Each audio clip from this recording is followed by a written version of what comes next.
The great nation of Venezuela, land of liberty and the Caribbean, bearer of glories and tragedies, has been the protagonist of a unique history that has sometimes remained hidden by omission or by decision. From the myths surrounding the overthrow of General Marcos Pérez Jiménez and the rise of Romulo Betancourt, through the fatal episodes of armed struggle in the first decade of bipartisan democracy, to the financial and banking crimes that shook the Venezuelan people and eventually exploded during the second government of Dr. Rafael Caldera. Today we are going to share with you part of that lesser-told history of Venezuela in this episode, specifically about the second half of the Venezuelan 20th century. Stay with us to the end. From the beginning of his term in 1952 until 1957, General Marcos Pérez Jiménez carried out his administration without many problems. The country was experiencing an oil boom, the economy and public finances were solid, and security and social harmony were stable. And the large fiscal revenues were used for projects and the construction of public works for the benefit of the Venezuelan population. The only opposition capable of provoking a political change was the armed resistance of Acción Democrática. But after multiple failures against the government's national security, its members were discouraged, and the frequency of their subversive activities had decreased. However, in 1957, a problem arose for his government. The constitutional term of his presidential mandate would soon expire, so he had to resolve the uncertainty of the presidential succession and the political opportunity this would give to his opponents. He discussed this problem with Laureano Vallenilla Lanz Planchard, his chief political advisor and Minister of Internal Affairs, who suggested three options. The first was to organize a free election with all parties included, allowing the return of authorized exiles and releasing all political prisoners. The second was a repeat of the 1952 elections, with an official candidate competing against a partisan but restricted opposition. And the last alternative consisted of a return to indirect election through the Congress of the Republic. None of the proposals excited the president, so he presented a counter-proposal.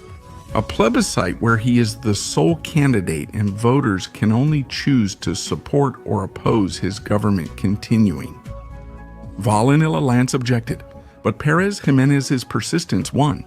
On November 4, 1957, the general announced the format of the upcoming elections at the Legislative Palace. In his words, I quote, "The project includes a formula of universality, according to which people will express their opinion about the current regime. We want as many people as possible in the country to freely express their opinions about the government. And for that purpose, it is proposed to hold a plebiscite through which it will be determined whether people agree with the actions of the regime, and, consequently, whether it is considered that the person who has served as president of the Republic during this period should be re-elected," end quote.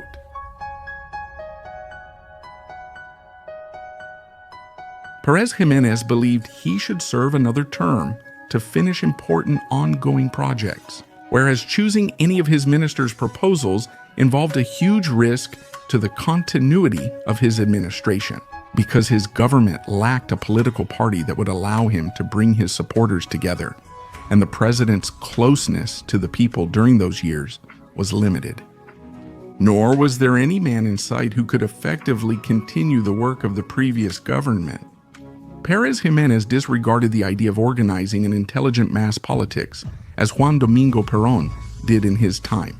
He argued that intelligent people are convinced by facts and foolish people are convinced by words. The truth is that Pérez Jiménez was not a man of politics, but a man of state who mistakenly did not give enough importance to politics for state stability. Meanwhile, General Pérez Jiménez feared a military coup after the announcement of free elections. Military leaders were unlikely to tolerate the election of a civilian from any party. It was a fear based on the deep discontent that still existed within an important sector of the armed forces. towards the left and towards all the excesses of democratic action during the Acción Democrática, Triennium, and the armed resistance. Opposition to the left persisted in the military even after Pérez Jiménez fell, and the next government, presided over by Rear Admiral Wolfgang Larrazábal, he had to deal with conspiracies that sought to expel the Acción Democrática and the communists from the country's political scene. But this will be a topic for another video. The plebiscite was finally held on December 15, 1957.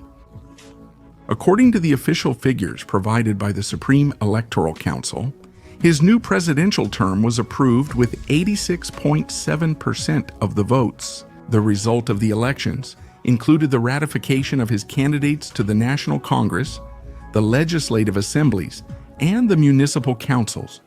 Pérez Jiménez had the support of the Italian community living in the country, since the electoral law established that foreigners who had lived in Venezuela for more than 2 years could vote.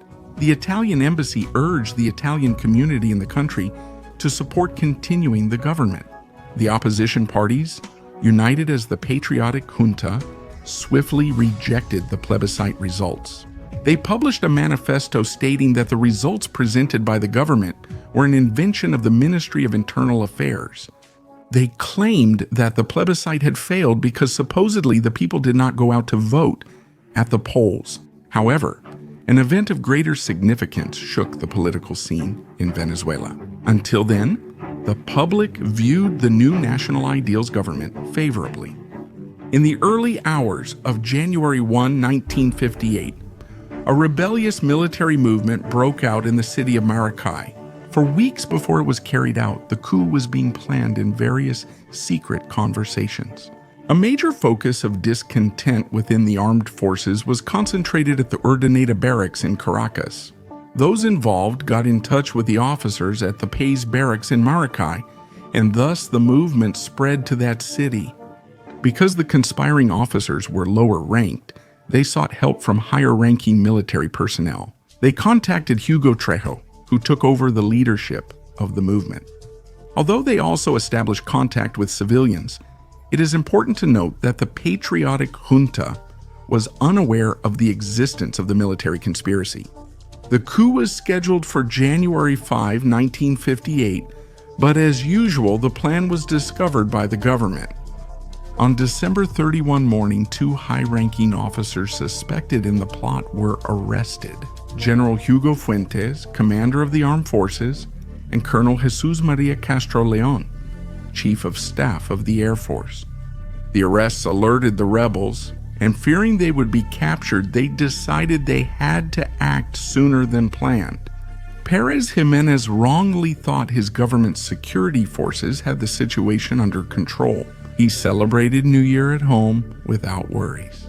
But in the early hours of January 1st, he was awakened by a call informing him that the entire Air Force was in rebellion. The situation looked very serious. It was the breaking of the unity of the armed forces, an institution in which he had placed all his trust since he came to power. At around 7 in the morning, Air Force planes began flying over the capital. They attacked key points in Caracas with bombings and machine guns. The rebels targeted the Miraflores Palace, Ministry of Defense, and La Carlota Military Airport. The air attack was not effective because the anti-aircraft battery cannons managed to defend Caracas, and the pilots did not receive help from the rebel units in the capital. However, this did cause several damages and, above all, spread anxiety among the population. Later that afternoon, Hugo Trujillo, the movement's leader, was at the Urdaneta barracks prepared to head to Miraflores. He had the ammunition and tanks necessary to take the government palace.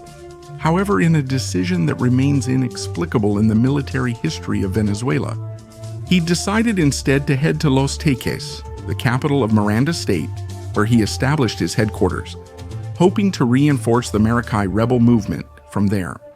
Meanwhile, the morale of the soldiers who had risen up in Maracay was weakening due to uncertainty.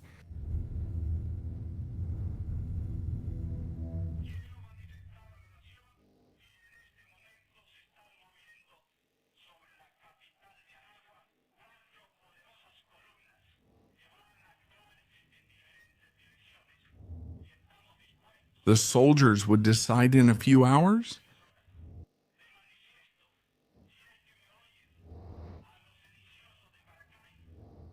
Foolish act. He will call for an end within a short time, and if they do not lay down their arms, they will be utterly annihilated. To the people of Venezuela, remain calm. The government has sufficient means to guarantee order and establish peace. Pérez Jiménez assigned Colonel Roberto Casanova the task of crushing the aviation uprising in the city of Maracay, led by Major Martín Parada. Upon arrival, he met little resistance and quickly took full control of the barracks. Desperate due to the imminent failure of the uprising, the aviators involved took General Pérez Jiménez's presidential plane and, piloted by Major Parada, flew to Colombia. After the rebellion in Maracay was defeated, Pérez Jiménez and his associates finally felt relieved in their refuge. But Hugo Trejo's forces in Los Teques were still left, knowing that Trejo's soldiers were demoralized. Someone suggested that a plane drop pamphlets over the rebel camp urging them to surrender. Shortly after receiving the pamphlets, the last revolutionary stronghold surrendered, thus ending the unsuccessful coup.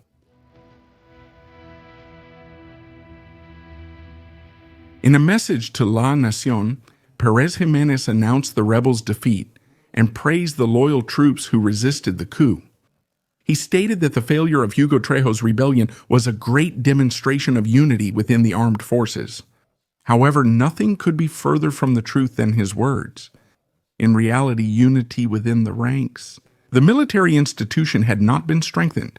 Rather, it had been broken for the first time since the overthrow of President Rómulo Gallegos in 1948.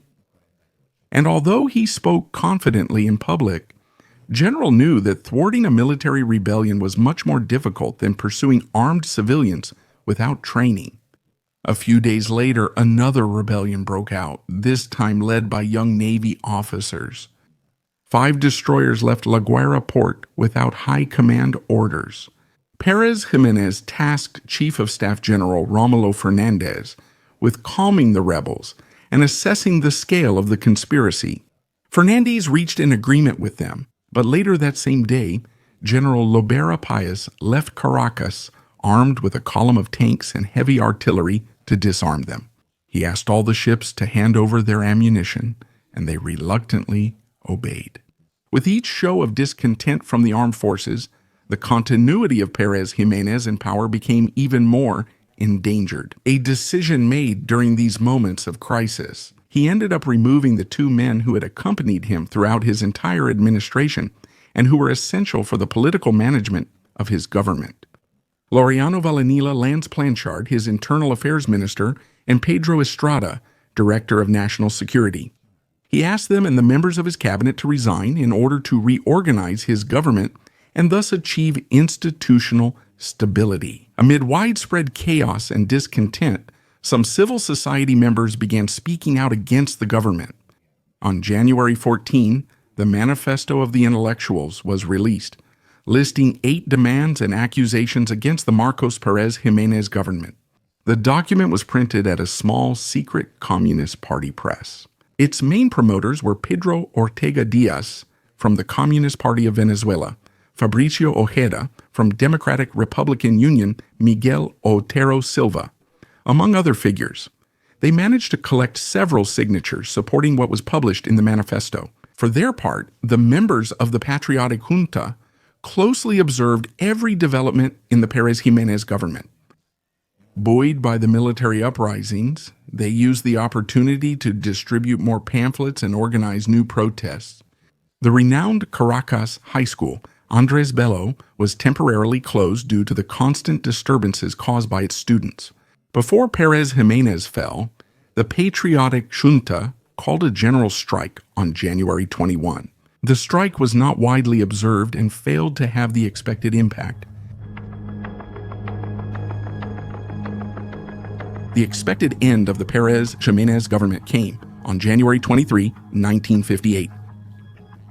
The last military uprising against him began the day before, on January 22 at 6 p.m. The uprising was started by the Navy and later joined by the Military Academy, whose director, Colonel Pedro José Quevedo, put his commitment to the military rebellion above his close friendship with the president since their school days.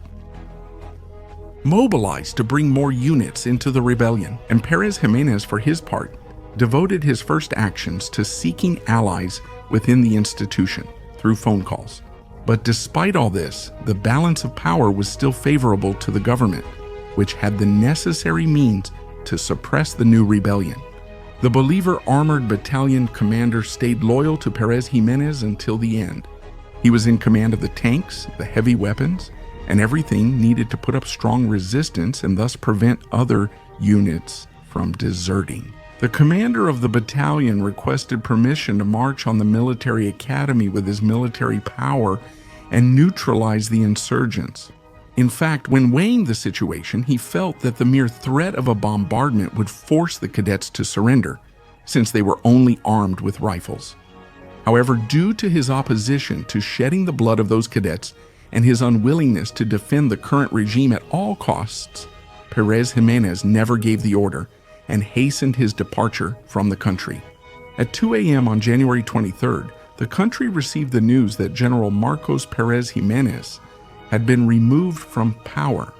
Rather than act as a dictator willing to use force to stay in power, he chose to leave Venezuela without putting up any resistance.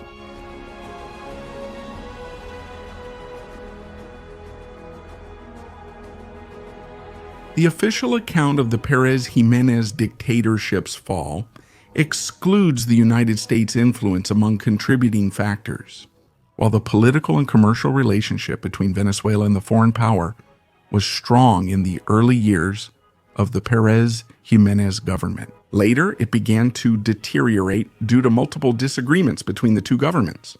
Among all the disagreements and conflicts that arose during those years, Pérez Jiménez's plan to establish a major international economic fund for the economic redemption of the American countries, a project that would reduce the influence of the United States in the region's economy, where, in addition, it was required to provide funding. Like all nations, this was what most displeased Washington.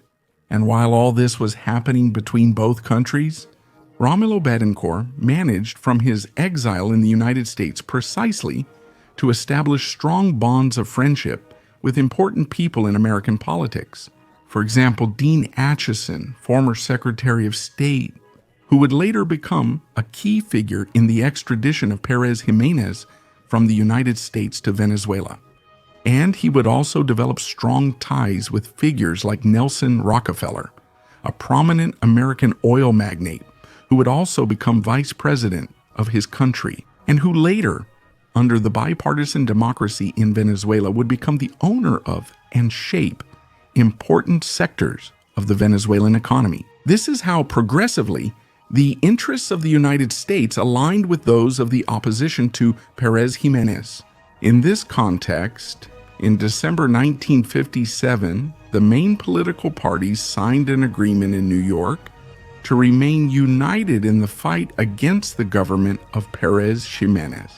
The New York Pact, signed by Romulo Betancourt, Rafael Caldera, and Jovito Villalba, is considered a precedent for the Punto Fijo Pact, which would later be ratified in Venezuela.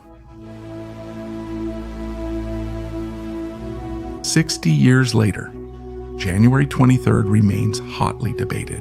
This momentous date has been used by political parties to build an epic narrative about the origin of Venezuelan democracy. This version of events has portrayed the fall of Pérez Jiménez as the result of civilians and the military coming together for a common purpose. But in reality, as we've shown, I'll be shown throughout this video, the outcome of this government should be explained by two key factors that haven't received enough attention. The first is the breakdown of unity within the armed forces, the institution on which he had based his hold on power. And second, the lack of boldness and drive of Marcos Pérez Jiménez to resolve the internal problems of his government. During the final moments of crisis, perhaps demoralized by the reaction of the armed forces, which he believed he had raised into their highest level in history, and the reaction of political sectors that mistakenly he thought would only be convinced by actions, perhaps also unwell and lacking the political ambition that characterized his adversaries. Neither the patriotic junta nor any civil society group caused the military split, nor did they trigger such a major emergency within the armed forces, only with pamphlets and student protests. In conclusion, January 23rd was the result of several political mistakes, at times when, in order to stay in power, Pérez Jiménez needed to take effective measures with a cool head.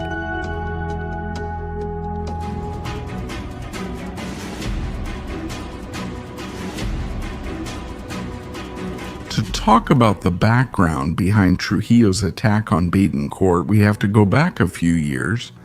The first contact between Trujillo and Betancourt happened in 1929.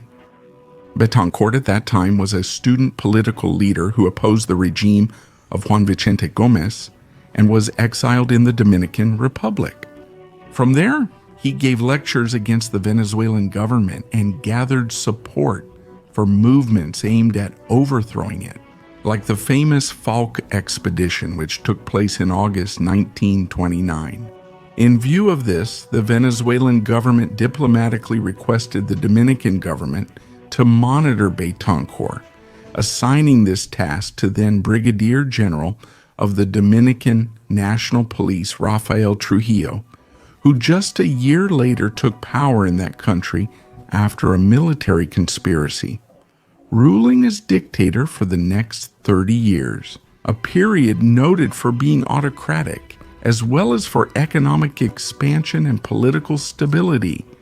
For its part, Venezuela over time experienced a gradual political opening with a view toward institutional democracy. After Gómez died in 1935, this period lasted for almost 10 years, led first by Eleazar López Contreras and then by Isaías Medina Angarita. Around this time, Betancourt returned to the country and founded the Democratic Action Party, with which he would move skillfully through national politics, managing to grow in popularity. A few years after this, Betancourt and his party managed to gain political power in October 1945. They took part in a civil-military conspiracy driven by sectors of the military leadership, which overthrew then-President Medina Angarita, and they established a revolutionary government junta, presided over by Rómulo Betancourt. This paved the way for a turbulent 3-year period known as the Adeco Triennium, from 1945 to 1948, marked by a tense political and social situation nationwide and by strong conflicts between political and military sectors opposed to the government, Acción Democrática.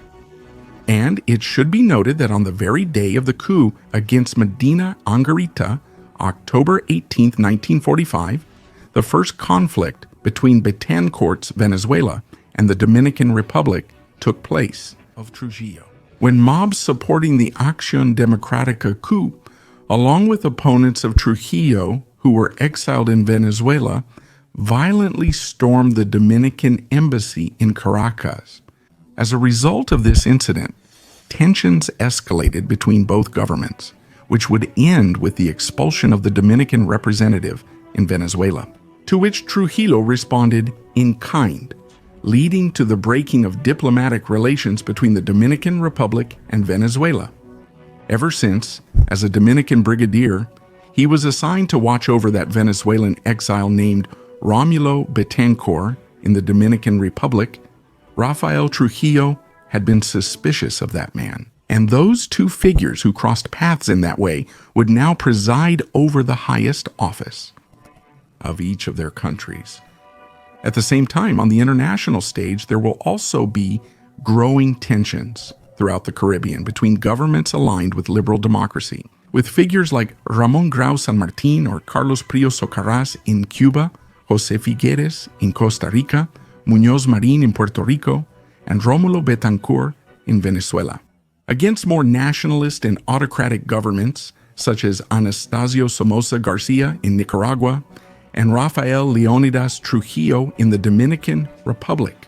All of this, moreover, in a turbulent context like that of the Cold War and the growing hegemony of the United States as the sole empire across the planet. Enemies. In this way, Trujillo and Betancourt each provided mutual assistance to clandestine operations in an attempt to make it easier for dissidents from both governments to overthrow their adversary. During just the 3-year period, Acción Democrática Betancourt faced 8 attempted insurrections, 3 of which were directly supported by Rafael Trujillo. Meanwhile, in Trujillo's case, he also faced a military expedition organized in Cuba, with support from Guatemala, Costa Rica, Mexico, and Venezuela. He didn't finish leading that expedition. After these unresolved conflicts later on, the relations between the Dominican Republic and Venezuela briefly improved, with the presidential election of the writer Rómulo Gallegos at the end of 1947. This was despite statements made by Betancourt in April 1948 during the founding of the Organization of American States. He calls for zero contact with autocratic governments like that of Rafael Trujillo. This diplomatic approach between the administration of Gallegos and Trujillo would be interrupted by a new military coup just a few months after these approaches, specifically on November 24, 1948. With this coup, led by the High Military Command, Venezuela enters what is known as the Military Decade. Between 1948 and 1958, with governments headed by Carlos Delgado Chalbo until 1950 and later de facto, and also nominally by Marcos Pérez Jiménez until 1958.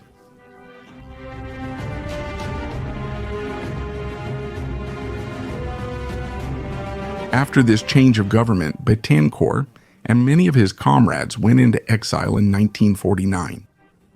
This, however, did not mean the end of the struggles between Trujillo and Betancourt. The rise of military governments in Venezuela, especially under Marcos Pérez Jiménez, would eventually improve diplomatic relations between Trujillo's Dominican Republic and Venezuela. Even a so-called anti-subversive network was formed throughout the Caribbean, promoted by the Dominican Republic, Nicaragua, El Salvador, and Honduras, who supported the nascent government of Pérez Jiménez to control armed subversive groups.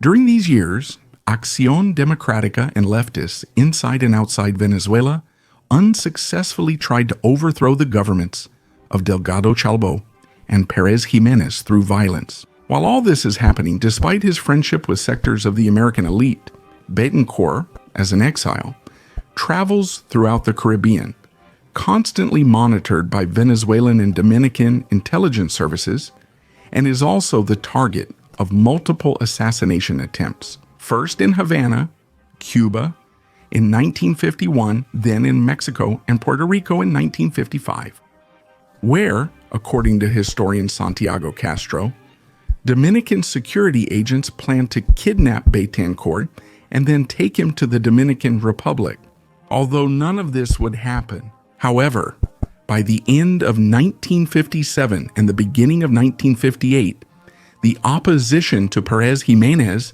in Venezuela and abroad, supported by sectors of the armed forces and the United States, they joined forces to create a tense situation that forces Pérez Jiménez to leave power on January 23, 1958, giving rise to a provisional government junta headed by Rear Admiral Wolfgang Larrazábal. That same year, they hold general elections, in which Rómulo Betancourt emerges victorious after returning from exile, thus beginning his second presidency, which would last from 1959 to 1964.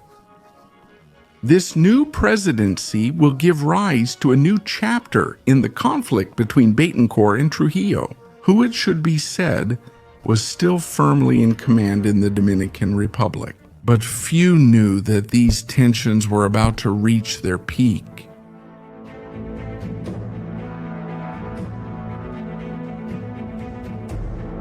1959 was a remarkable year in the rivalry between Trujillo and Betancourt. The first, who had ruled with an iron fist for almost 30 years, began to feel pressure from both internal and external elements against his government. Regimes close to his, such as Batista's in Cuba and Pérez Jiménez's in Venezuela, had recently been overthrown. And for the geopolitical interests of the hegemon, which was the United States, Trujillo no longer seemed so convenient, and the northern power began to turn its back on him a bit. For his part, that same year, Betancourt returned to the presidency of Venezuela, but in a situation of constant tension, characterized by great uncertainty and political conflict, which led to the emergence of several dissident movements, including radical leftist groups that sought to carry out an armed coup. All of this was also accompanied by an economic context of fiscal disorder left behind by the Junta Militar de la Raza. What happened after the fall of Pérez Jiménez? Under this diagnosis, the tensions between the main actors in this story will resurface again in just a few months. Venezuela resumes a principle in foreign policy that had been developing since the years of the Adeco Triennium, and that was known as the Betancourt Doctrine, which promoted that no government in the world should recognize other governments that originated from what they called anti-democratic procedures, using as the clearest example, according to them, the Dominican Republic under Trujillo, which, it's worth mentioning, was the first place that welcomed Marcos Pérez Jiménez after he left Venezuela. Based on this so-called doctrine, Betancourt, which some considered interventionist since it sought to dictate how countries should conduct their internal policies, and whose criteria became increasingly ambiguous in their applicability. In real diplomatic practice, Betancourt had not even been president of Venezuela for 6 months. When he makes statements and protests in international organizations against the supposed permissiveness in the region toward the Trujillo government. This leads to a new clash and a break in diplomatic relations between the Dominican Republic and Venezuela. In June 1959, when the heat of this conflict occurs, a siege by pro-Trujillo shock groups against the Venezuelan embassy in Santo Domingo. At the same time, Trujillo faces a short and failed military operation led by Enrique Jiménez Moya, which had assistance from Cuba under the newly arrived Fidel Castro. That operation initially had Venezuelan support, but Betancourt's government eventually hesitated and decided not to support it further to avoid an escalation. They placed Pritos Acción Democrática in Betancourt with the armed forces, a military sector already beginning to clash with Romulo Betancourt. However, even though this conspiracy against Trujillo was stopped, the Dominican leader would continue to strongly suspect Betancourt's involvement with the Venezuelan government. In this conspiracy, the moment when Trujillo decides, in response to this, they themselves organized an attempt on Betancourt's life, which was to be carried out the following year, that is, the same year. In the meantime, this rivalry keeps escalating and is made easier by the growing discomfort of the United States, with Trujillo regarding their geopolitical interests in the region. The northern power is increasingly pressuring the Dominican Republic to change its model of government. Well, contrary to what is often thought, the more than 30-year relationship between the United States and Trujillo's Dominican Republic was, on many occasions, far from harmonious. In addition, Betancourt, who was much more openly aligned with the North, would take this conflict to the Organization of American States, demanding that President Trujillo and his government be diplomatically isolated in order to press for a so-called democratic transition and greater guarantees for the Dominican political opposition, which was against Trujillo and also aligned with the United States. And this conflict persisted both within the diplomatic arena and outside of it. Trujillo, for example, provided logistical support to the military attempt by former Venezuelan Defense Minister Jesus Maria Castro León in the state of Táchira. The April 1960 uprising was supplied with weapons, money, and fake passports. Betancourt, who also backed armed expeditions against Trujillo as mentioned, used the failed coup to further strengthen his position. His request was that the international community, mainly the Organization of American States, isolate Trujillo's government and put pressure for its change. Consequently, Rafael Leonidas Trujillo grows more diplomatically isolated and blocked. Trujillo realizes that one of the main problems for his government was diplomatic policy, whose main face was Romulo Betancourt. So, fate, intentions, and the cards all aligned for the controversial and unexpected plan to remove Betancourt from Venezuela to proceed. Through a violent action organized by Trujillo's regime that same year, 1960,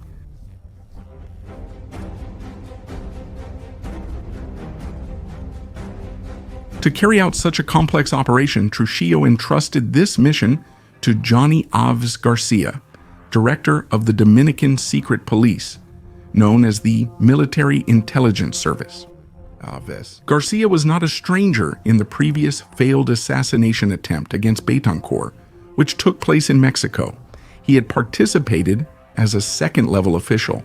To advance his mission, Aves contacts a diverse group of actors coordinated in Venezuela, Santo Domingo, and Madrid, which included sectors with ties or sympathies toward the recently overthrown Marcos Pérez Jiménez, even though the latter had no connection whatsoever with those plans.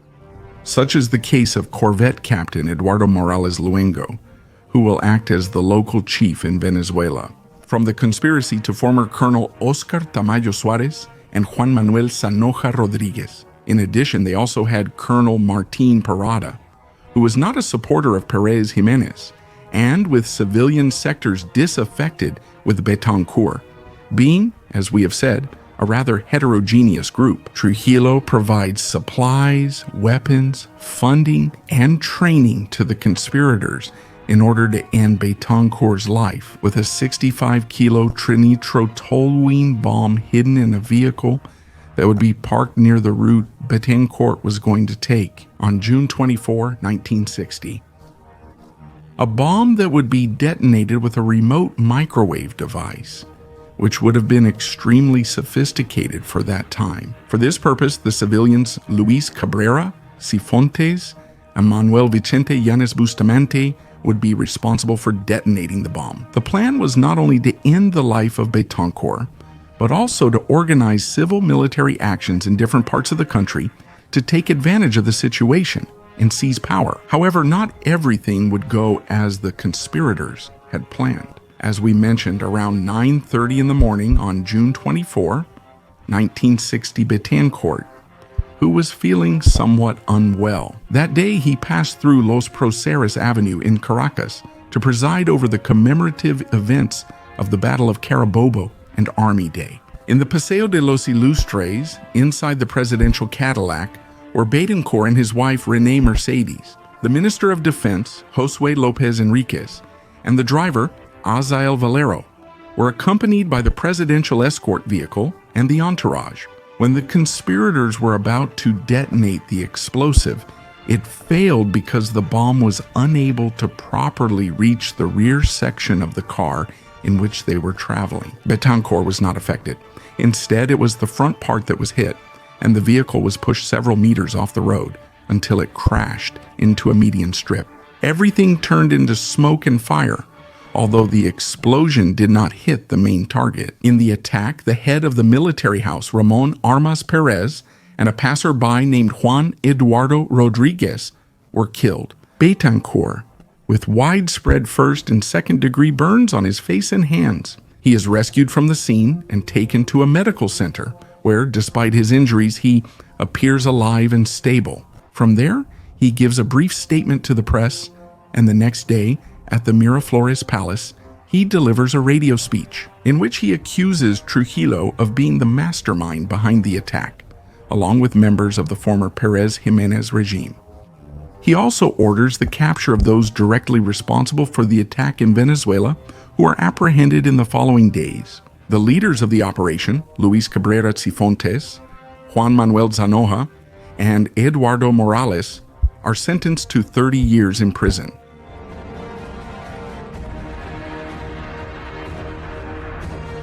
As soon as the news becomes public, Trujillo will come out to deny everything that happened, calling the events an incident of Venezuelan domestic politics, making sure not to leave any direct evidence of his involvement. However, this evidence soon begins to emerge. La Voz Dominicana, the official government radio broadcaster, had announced on the day of the attack in a news bulletin that Betancourt had died in an attack, 18 minutes before it actually happened. Even though the first official reports from Venezuela were released around noon, long after 9 in the morning when the events took place. On the other hand, even more importantly, the conspirators in Venezuela began confessing what happened as they surrendered or were captured directly involving Rafael Trujillo in the events. Faced with this situation, Trujillo chose to make symbolic gestures, such as replacing his brother Héctor Trujillo as president with Joaquín Balaguer, who was then vice president, among other actions aimed at preventing greater international pressure.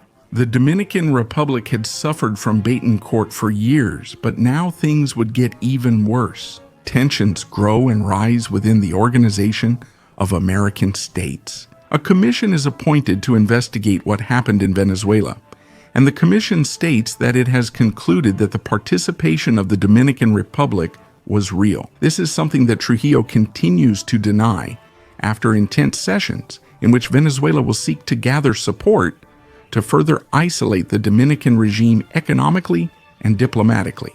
Betancourt even considers the possibility of initiating possible military retaliations in what will become known as Operation Lightning. But this possible military conflict will ultimately be ruled out by both sides due to fears of possible economic, diplomatic, and military costs.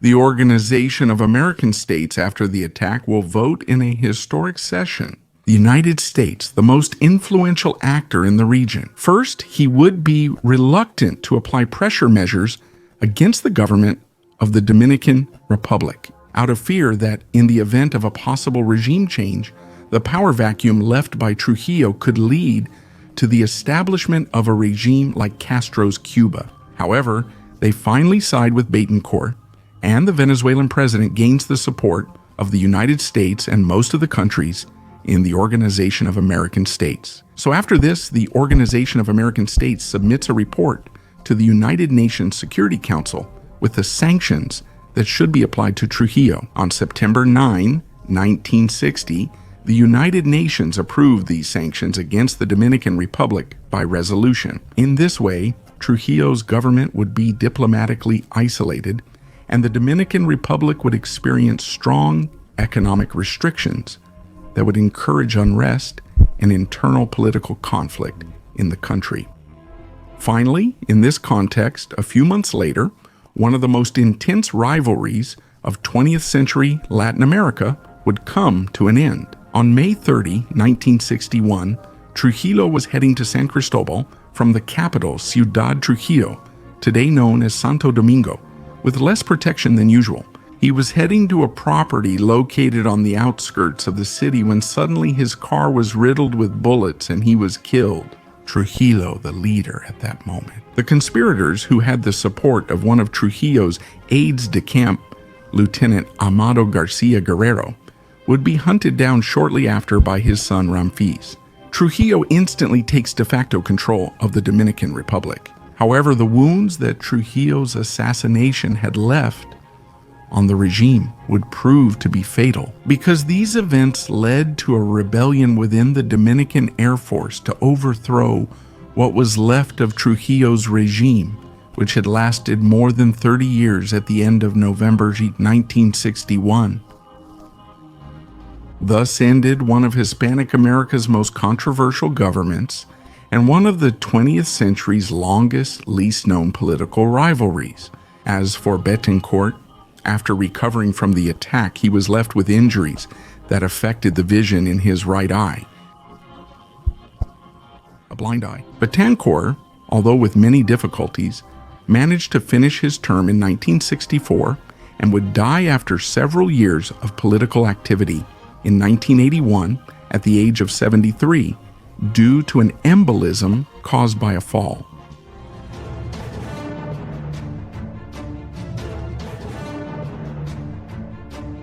To understand the events of the Porteñazo, it's important to go back a few years. With the overthrow of General Marcos Pérez Jiménez on January 23, 1958, after a provisional civic military government, Venezuela would transition from an autocratic government to a party-based democracy once general elections were held. At the end of that year, Romulo Betancourt, leader of the Democratic Action Party and former president of Venezuela, was elected. And in 1948, as a new president of the Republic for the period from 1959 to 1964, when his government began, Betancourt started to be questioned by different actors in the country, first of all, by sectors of the armed forces, by a more nationalist and conservative tendency which would be skeptical because of Betancourt's communist past in his youth, his revolutionary ideas, and his policy of purging based on political party criteria. Similarly, although for other reasons, other communist and socialist sectors in the country would look unfavorably on Betancourt, among other things, because of his closeness to North American capitalism and his repressive actions against leftist dissent, due to Betancourt's suspension of constitutional guarantees in 1960, and because of his alignment with the United States in the context of the Cold War. All of this led to armed conspiracies against Betancourt's government starting shortly after, especially from leftist groups who still believed in armed struggle. By 1961, several military officers planned a major coup with communist leaders. Eventually, divisions arose within the ruling party Democratic Action due to the creation of the Revolutionary Left Movement, better known as the Revolutionary Left Movement, a party with a communist stance. Relations with Betancourt's administration were poor from the start, mainly due to the Revolutionary Left Movement. Radical communism decided to organize itself to start the armed struggle in 1961 against the Democratic Action government, a government they labeled as capitalist, bourgeois, and subservient to American imperialism. The Communist Party of Venezuela would join these conspiracies shortly after, but not until May 1962, that the first attempted coup d'etat by these groups would take place, known as the Carupanazo. That episode would be the first military uprising carried out by elements of the military officers in collaboration with the communists, members of the National Guard and the Navy in conspiracy, along with armed members of the Revolutionary Left Movement and the Communist Party, who started the military uprising in the coastal city of Carupano. But the government gives a forceful response, and after 2 days of clashes, 400 wounded and 56 dead, the government manages to suppress the uprising. A few days after the attempted coup, Betancourt decides to ban the Communist Party of Venezuela and the Revolutionary Left Movement on May 9th. This ultimately triggers the final call to armed struggle by the left. However, these plans for armed struggle will suffer setbacks due to disagreements among the conspirators and the government's intelligence work, which will keep subversive activities under surveillance, causing the conspirators to reveal their intentions hastily, unable to organize themselves effectively.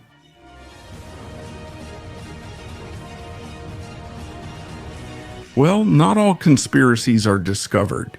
Some manage to keep going. One of them is a group of Navy officers who had previously tried unsuccessfully to coordinate with the rebels from the Carupanazo. This group would be made up of Navy Captain Manuel Ponte Rodriguez, Frigate Captain Pedro Medina Silva, and Corvette Captain Victor Hugo Morales. With the support of members of opposition parties, mostly from Venezuelan communism. Among them were Germain Leray from the Communist Party, Raúl Hugo Rojas from the Revolutionary Left Movement, and people from independent sectors. They will coordinate a coup d'etat that would take place in Puerto Cabello in order to overthrow the government. The Porteñazo conspirators will seek support from all armed forces branches: Army, National Guard, Air Force, and Navy.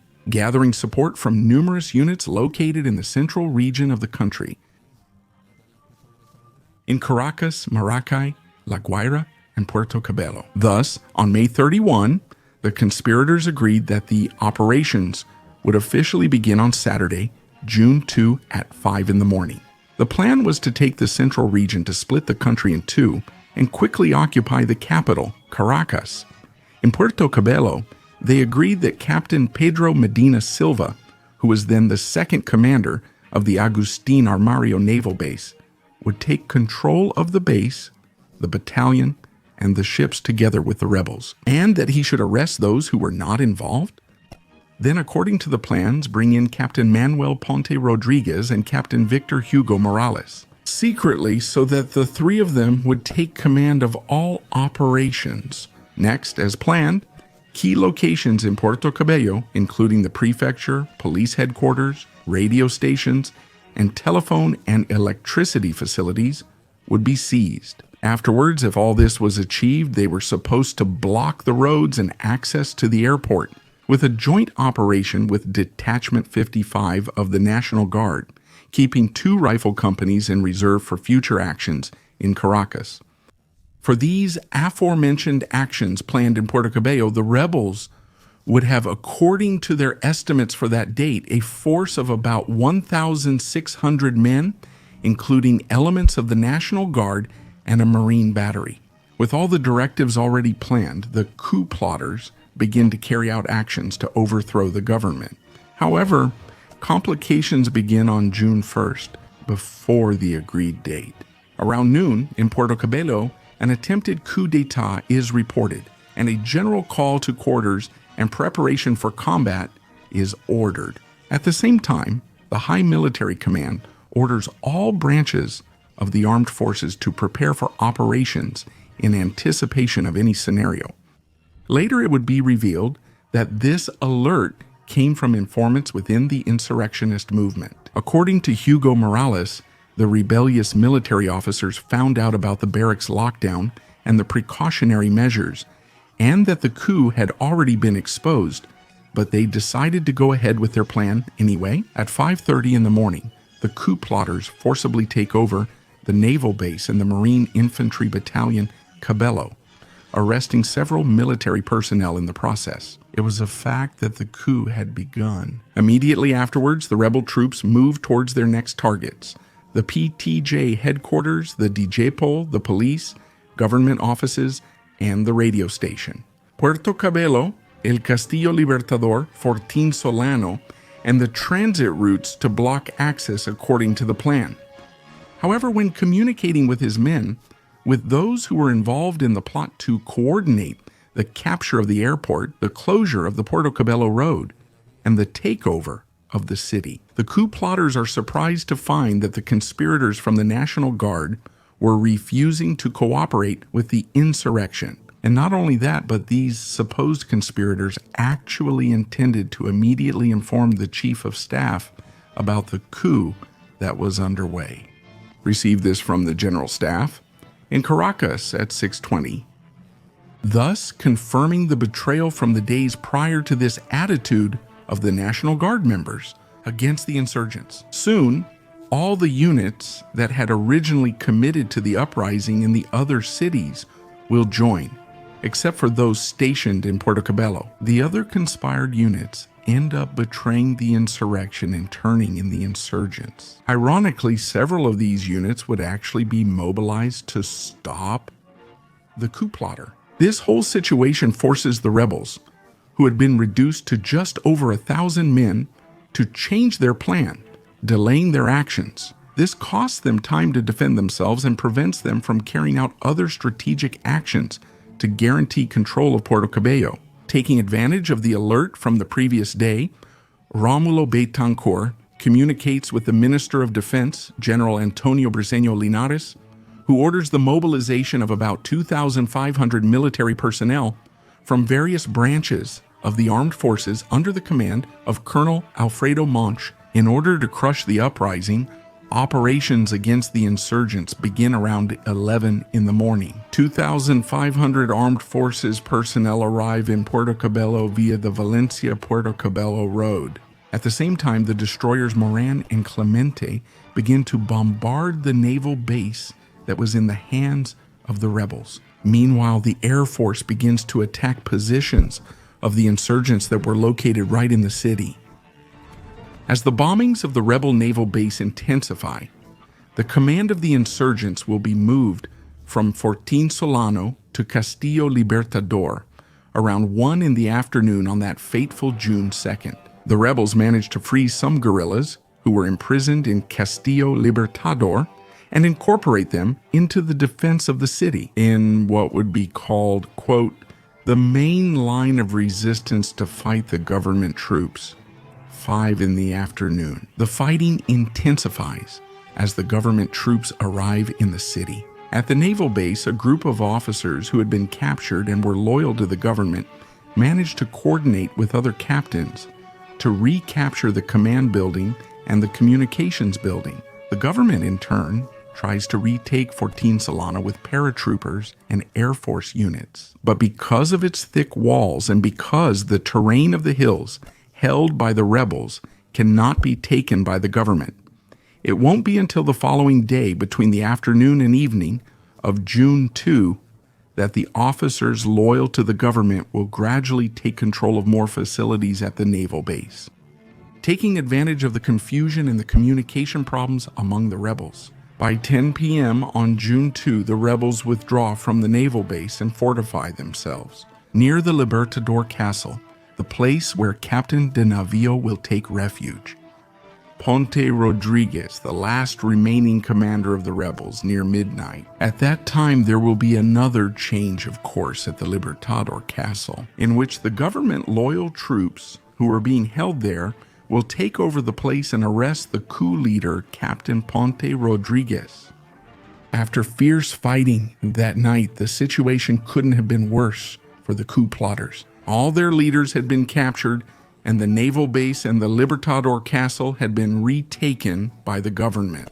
The rebels only controlled the city of Fortín Solano, which had little strategic importance, and the destroyer Zulia, which would remain neutral until agreeing to surrender to the government on Sunday morning. For their part, the troops loyal to the government are preparing to carry out joint operations in order to take the city. At 6 a.m. on Sunday, June 3rd, the city is just starting to see dawn.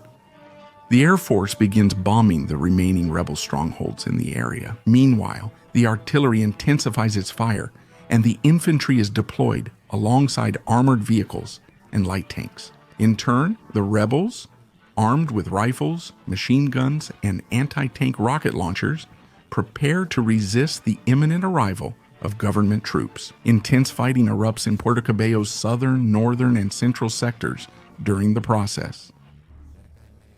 One of the most intense battles takes place in the sewer sector. The insurgents wait for the tanks to advance so they can fire at the government soldiers from houses and hiding places, causing dozens of casualties on the official side. It's in the sewer sector where, at the height of the shooting, the journalist Héctor Rondón Lobera took the iconic Pulitzer Prize-winning photo of Father Luis Maria Padilla helping the corporal, De Jesus Quero, a photograph that would go around the world and perfectly captured the violence of the Porteñazo and the turbulent 1960s in Venezuela.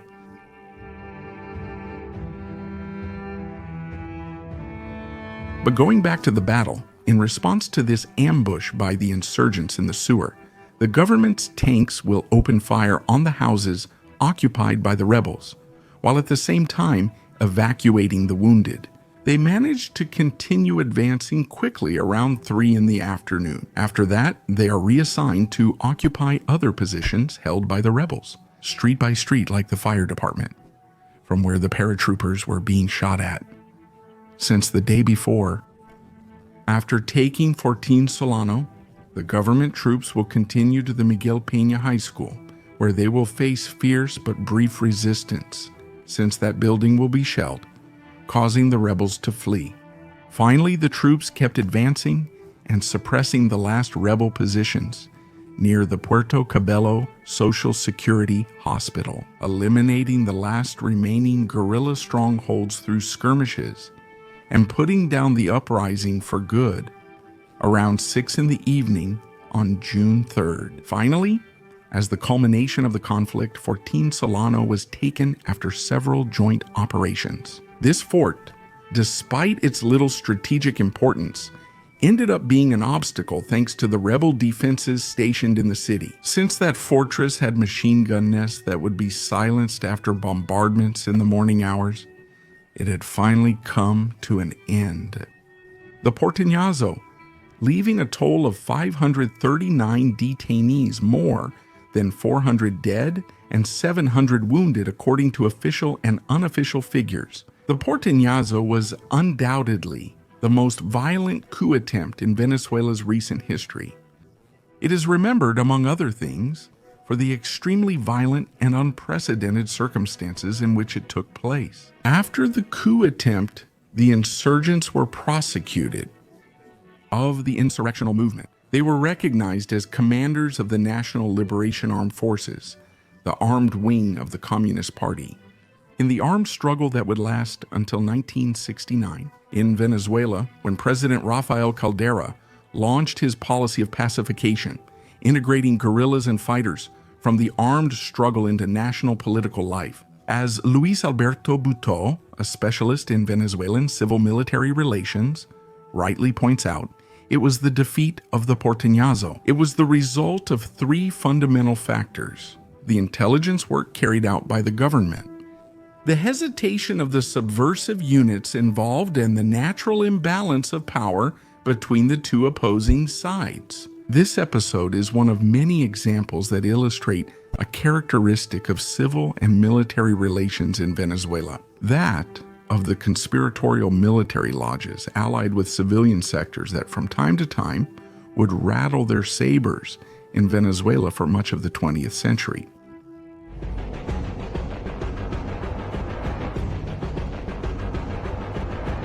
To understand the story behind the military operation called Operation Kangaroo of 1969, we first need to talk about what was happening in Venezuela in the years before. On January 23, 1958, then-President Marcos Pérez Jiménez was overthrown. Venezuela began a process of change, transitioning from a military autocratic government to a party-based democracy, where political power would be held, mainly by the Democratic Party led by Betancourt, and secondly by the COPI party led by Rafael Caldera. Both politicians had long public careers since the time of Juan Vicente Gómez, and they are the ones who signed the so-called Punto Fijo Pact on October 31, 1958, with which they consolidate their position as the two hegemonic parties of the nation. The Communist Party of Venezuela, on the other hand, is left out of this political agreement.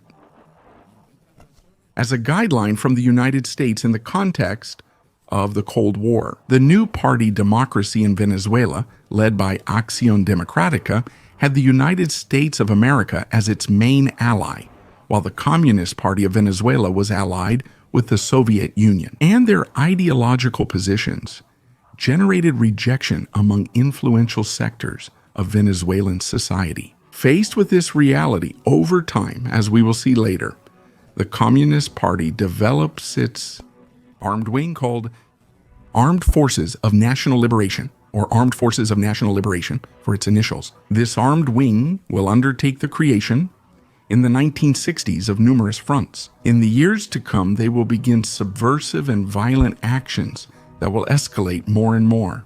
But going back to 1958 that year, Rómulo Betancourt was elected for the presidential term from 1959 to 1964. However, within this party, there was a more communist and socialist wing that looked unfavorably on Betancourt's closeness to American financial capital and his apparent submission to American political guidelines. This caused this leftist wing within Acción Democrática to break away from the party and organize itself as an independent group. Under the name Revolutionary Left Movement, known as the Revolutionary Left Movement by its initials, in April 1960. At the same time, it's worth noting that these leftist movements that were emerging within the country were inspired by the international excitement over the triumphant Cuban Revolution of Fidel Castro, just as they followed the direct vision of the Cuban leader Castro, that Venezuela, because of its oil and strategic position, should be a key piece in spreading his socialist project and revolutionary guerrillas throughout the American continent. In January 1959, Castro visited Venezuela, where he fueled revolutionary movements and established contacts with young leftists, who, confronting institutional marginalization, within the new Venezuelan political system and the support offered by figures like Castro, began to consider the path of armed struggle as the way to gain power in Venezuela. Faced with this complex situation since Betancourt took office as president in February 1959, he began to take a series of measures to consolidate the new political regime that was being established in Venezuela. Threatened both by communist and socialist groups, as well as by nationalist and conservative sectors. After several days of strong protests from various university centers against the national government's policies, at the end of 1960, Betancourt's government decided to officially suspend constitutional guarantees throughout the entire country, marking the beginning of a long struggle with repression, surveillance, and imprisonment against any group that threatened the stability of his government. Among them were the leftist groups, who were taking on an increasingly radical struggle. This entire decade in Venezuela would be marked by political violence. In the 1960s, the nation would witness more than 10,000 victims, people who disappeared, were killed, or tortured for their guerrilla actions or political inclinations. Let's go back to the early years of Betancourt's government.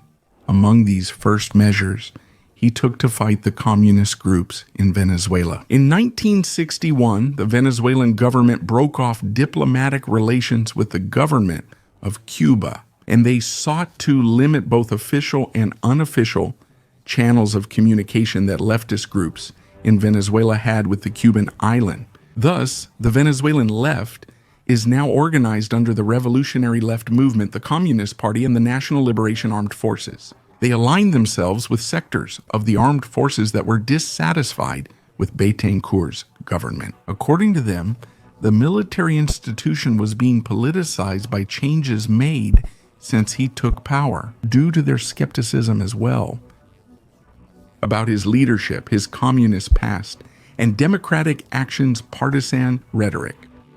So they decide to carry out several conspiracies to militarily overthrow the government. The first was the Barcelonazo on June 26, 1961, and involved members of the armed forces and the revolutionary left. But this uprising is quickly crushed. However, shortly after, a larger one takes place, known as the Carupanazo of May 4, 1962. In this attempt, both the insurgents and unleash unprecedented violence in the country's recent history. In the midst of these uprisings, Betancourt officially outlaws both the Communist Party and the revolutionary left movement on May 9th of that same year, 1961, thus triggering the final call from these groups to armed struggle throughout the entire country. Thus, the revolutionary left movement and the Communist Party, together with their respective armed groups, will attempt to open several fronts of combat against the Venezuelan government. This is how the long conflict Venezuela will face in the 1960s begins, and in which the Central University of Venezuela, the first and most important university in the country, will have a special role. The Central University of Venezuela is an institution older than the Republic of Venezuela itself, where men such as Don Francisco de Miranda and Don Andrés Bello, as well as Dr. Jose Gregorio Hernandez and Jacinto Convit, were educated. Since before the independence process, the UCB has always been a center of revolutionary and progressive thought in all its forms. From the civil heroes of Republican independence to the students who rebelled against Gómez, up until the 1960s, where this story takes place, when there, at the UCB, a significant number of Marxists and socialists lived, representing its various branches. Whether they were professors, students, or workers, since the 1950s, the UCB has been a breeding ground for many national leaders, as it always was, but now its main campus, the University City of Caracas, was also an impressive modernist work. It was located in the geographic heart of the capital, being a vast space with exits to various parts. So let's go back to the long armed conflict that took place in Venezuela in the 1960s, which is the major precedent for Operation Kangaroo, as we've been recounting. According to some scholars, the armed struggle formally began in Venezuela in 1962 and lasted from that year until 1969. The Venezuelan guerrilla carried out kidnappings such as that of the legendary Real Madrid soccer player Alfredo Di Stefano,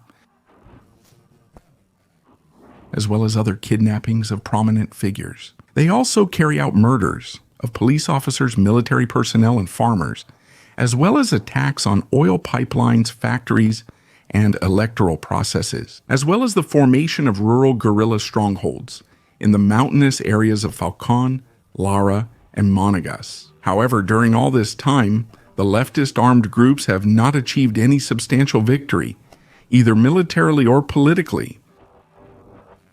1969. Their situation was very different from the early 1960s. Both the Communist Party and the revolutionary left movement, along with their armed wings, showed significant disorder and anarchy in conducting and ending the struggle. Guerrilla groups were competing with each other, and even sometimes betraying each other.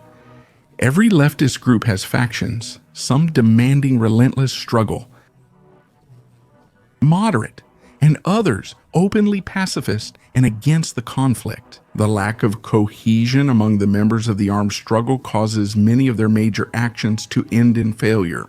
This was the case with the failed June 1962 coup El Porteñazo.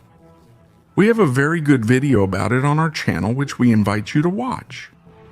In contrast to these deficiencies of the guerrilla organizations, the national government maintains cohesion in its fight against the insurgents. Both the government of Betancourt until 1964 and that of his successor, Raúl Leoni, until 1969. They progressively perfect the way they fight these armed and dissident groups through rigorous training and instruction for the intelligence service of the armed forces.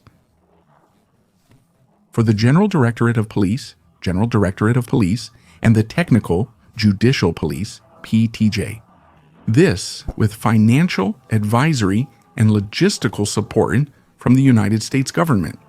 In particular, the Leoni administration receives until 1969 annual military aid valued at $8 million from the United States government, led by Lyndon Johnson, as support for the armed forces in their anti-guerrilla activities. The actions of the Democratic Action governments are very effective and relentless in the fight against the insurgents and any group that threaten their stability. A significant number of acts of torture, extrajudicial killings, and forced disappearances of those involved or allegedly involved in this armed struggle were committed, like the well-known case of Professor Alberto Lobera, a Communist Party member who was tortured and killed in 1965. Then his body was thrown into the sea. The truth is that these actions gradually undermine and neutralize the guerrillas throughout the country over time.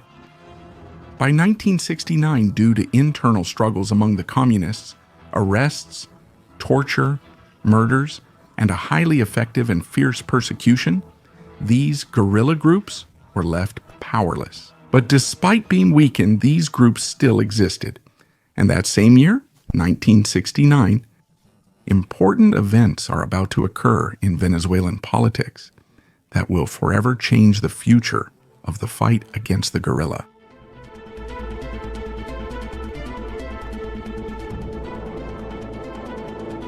What was the Central University of Venezuela's role in the political and armed conflict. During the 1960s, the UCB was not just an educational institution, but for the guerrillas, it became an important operations center. By December 1958, the authorities of the then government junta, which ruled after the overthrow of Pérez Jiménez, they granted the UCB full university autonomy. That is, the university would govern itself in academic, administrative, self-government, and resource management matters. This meant that the national government could not intervene institutionally in the university, much less intervene physically, that is, with police or armed personnel inside the university premises. Under these conditions, the UCB gradually became a suitable place for guerrillas and communist students to carry out activities related to armed struggle within the university itself. The main task of those involved in the university was the so-called correge technique, which consisted of relying on the university as an operations center for seeking resources in the city, mainly weapons and money, which would later be transported to the mountains and rural areas where the guerrillas were stationed. At the same time, within the UCB, students aligned with the guerrilla and communism helped commit everything from political assassinations to storing weapons and war materials in the student residences and in the university buildings. The Federation of University Centers, the country's main student representative body, was largely composed of communists and some armed struggle supporters. Meanwhile, inspired by the French May of '68, the so-called event takes place in Venezuela of university renewal, a movement in the main universities of the nation that sought to radically transform the structure and teaching methods of the Venezuelan university. The leaders of university renewal promote the occupation of academic councils and university buildings. The UCB authorities use this as an opportunity to expel professors and students most involved with the guerrilla movement, but the conflict was far from being resolved. Amid this situation, Raúl Leoni completes his presidential term in March 1969. Dr. Rafael Caldera, leader of the Social Christian Party Comité de Organización Política Electoral Independiente, assumes the position. By then, in '69, Caldera finds himself facing a situation, as we already mentioned, where the actions of the guerrilla mostly stationed in the northwest, center, and east of the country had decreased considerably, but were still quite violent. Even so, the main leaders of the armed struggle had numerous disagreements.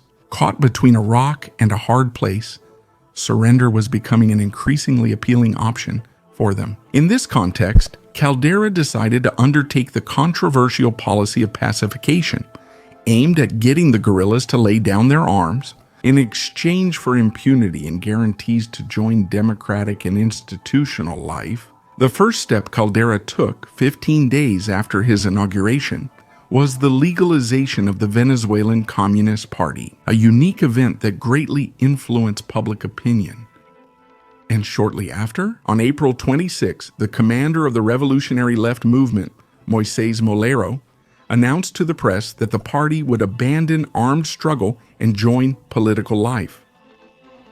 But even though the pacification policy was advancing and numerous guerrillas were laying down their arms to join civilian life, many others remained as convinced of armed struggle as in the early years and refused to integrate peacefully into society. So the government's use of force continued, and by October 1969, the armed forces were dismantling more and more guerrilla camps throughout the country, especially in the east.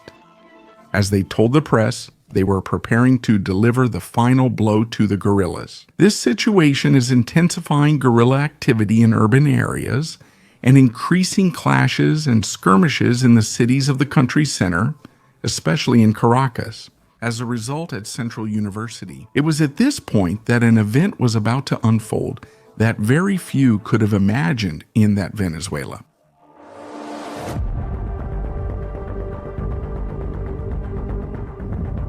At the end of October 1969, a telegram arrived for the student community at UCB addressed to the politician José Vicente Rangel, an important deputy of the Venezuelan left.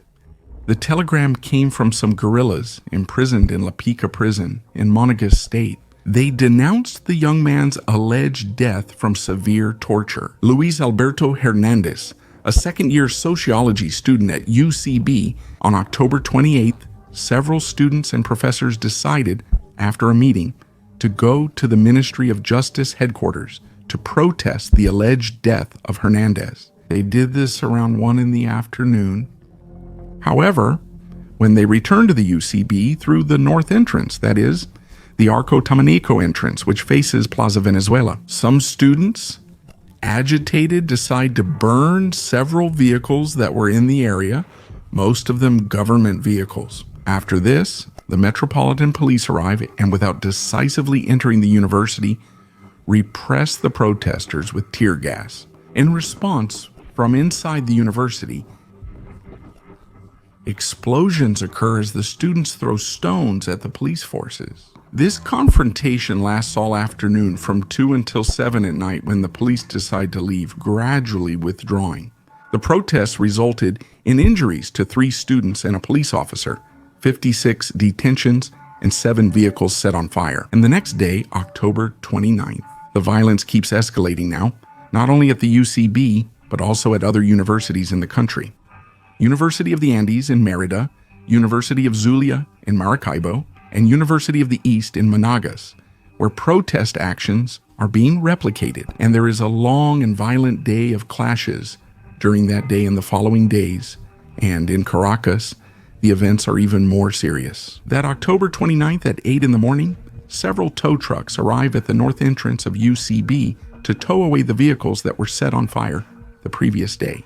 But the students block their way and start protesting again. At the same time, municipal police officers take up positions at the same location and around the Plaza Venezuela area and the rental zone of UCB. In a tense atmosphere, at 10 in the morning, the first clashes begin with the police firing tear gas at the students.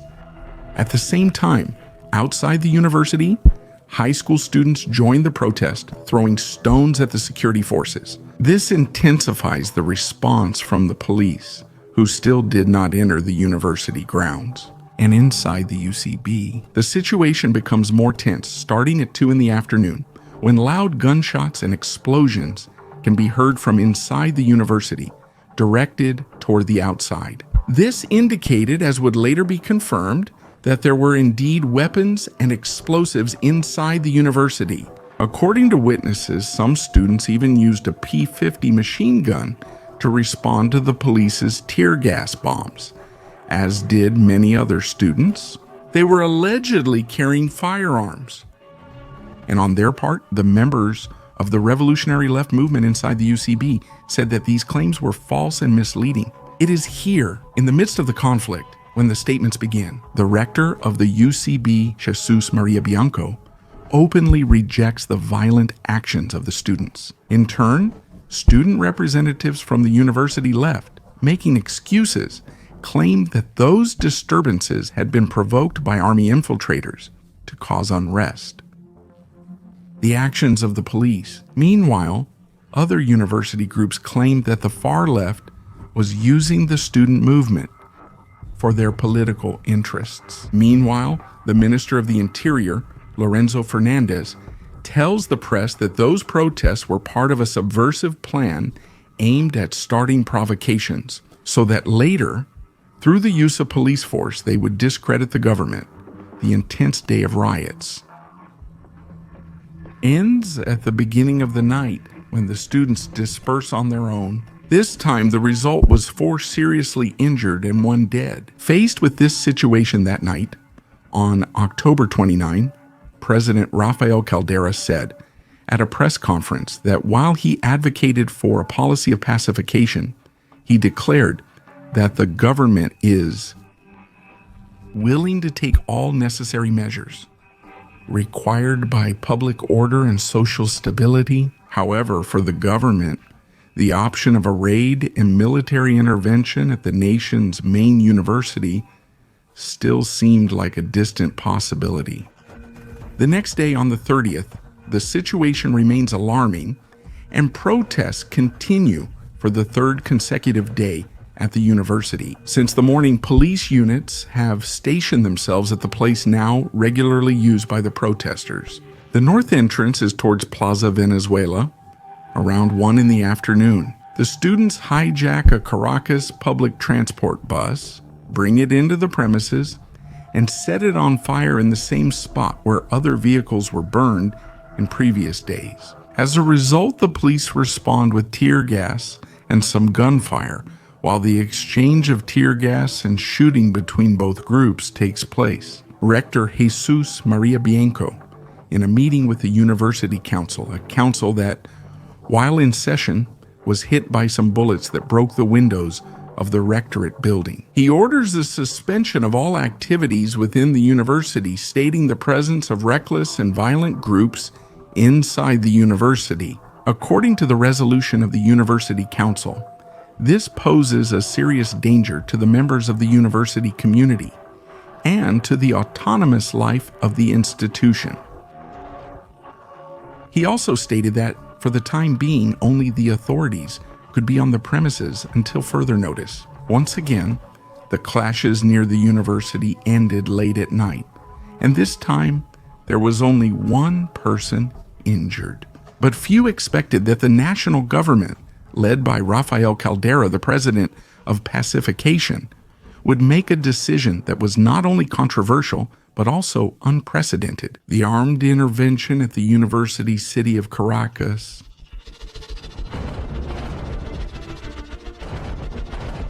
By Friday, October 31st, the university campus was almost empty due to the decision of the University Council, thus avoiding a fourth day of protest. Even so, some minor gunfire was still heard during the morning and afternoon, allegedly coming from a few snipers stationed on the roof of the UCB indoor gym. However, it would be at the end of the day that the surprise action was about to begin at 5:30 in the afternoon, as planned. The process of military intervention begins at the nation's first house of study, the Central University of Venezuela, by public order and state security agencies. It was called Operation Kangaroo, commanded by General Homero Leal Torres. The Operations Command Center was set up in the parish house of the Church of San Pedro, first at 7 in the evening on the university campus. The Army troops take control of the entire university campus, while the traffic on the streets and avenues passing by the university is interrupted.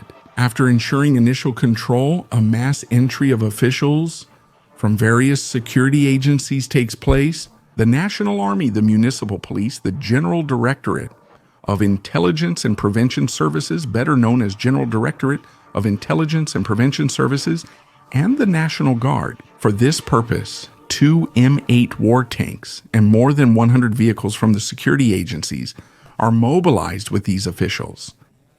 Previously mentioned, little by little and without resistance, the members of the operation take control of the university buildings, including the various faculty buildings of the university. And moreover, very importantly, the student residences. At the same time, the entrances and exits of the UCB are completely blocked. People who happen to be in the area, whether by chance or not, are detained as a precaution, and once their identity is verified, they are released. By 10 at night, there wasn't a single person dead or injured. The Central University had been completely taken over by government security forces. 20 minutes to midnight, and in response to this news, Rector Bianco and other authorities go to the university, and although with some difficulties, manage to enter the premises. But they are not allowed to do anything and remain detained until the morning of the following day. Thus, the next day, November 1st, all Venezuelans in the capital wake up to the news of the military and police occupation of the UCB. From the beginning, Caldera's government states that the occupation had no set-in date, and that only events could prolong or shorten the stay of the Army, the National Guard, and the police in the grounds of the alma mater. Quickly, that same day, criticism rains down on the social Christian government of Rafael Caldera for the military occupation of the university. Political parties like the Democratic Republican Union, the People's Electoral Movement, the Association of Professors of Venezuela, student centers from universities' faculties, and the Federation of University Centers, and even Rector Bianco. They firmly demand that Caldera end the occupation and respect what, for them, was the sacred university autonomy. Some, more vehemently than others, label Caldera's action as illegal, unjustified, and unconstitutional. For its part, the Venezuelan government argues that the intervention in the UCB was legally supported by a decree issued under the government of Raul Leoni on February 14, 1967. A decree that gave the executive the power to take the necessary measures to safeguard and guarantee public order in university campuses, including institutions that enjoyed university autonomy. Caldera orders intervention in the university, and in addition, he is also backed by a resolution from the fifth examining judge, Alberto Bortone Alcalá, issued on the same October 31st, which requires a home visit to be carried out to the facilities of the UCB due to the irregularities that occurred during the days of protests. During the first week of the military occupation of the UCB in August, the police claimed to have found in several university buildings, including the Directorate of Culture, the Faculty of Pharmacy, and the student residences, a large number of revolver grenades and ammunition, as well as 200 bottles of Molotov cocktails, a shortwave radio, and a P-50 machine gun like the one seen during the riots. At the same time, according to the security forces, they reportedly found numerous pieces of military equipment, ranging from tents, flashlights, hammocks, mosquito nets, and machetes to backpacks and canteens. Equipment and weapons that, according to the police, were going to be sent to the rural guerrilla. However, when Rector Jose Maria Bianco is asked about these findings at the university, he assures that this weaponry and equipment was planted by the security agencies in charge of the intervention in order to justify it.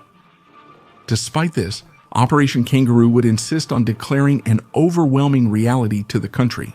The UCB, the first and most important university in the nation, whether its authorities knew it or not, was blatantly being used as one of the main centers to support the armed struggle of the guerrillas in the country, in addition to being a hotspot for violent protests that affected the stability of that political regime.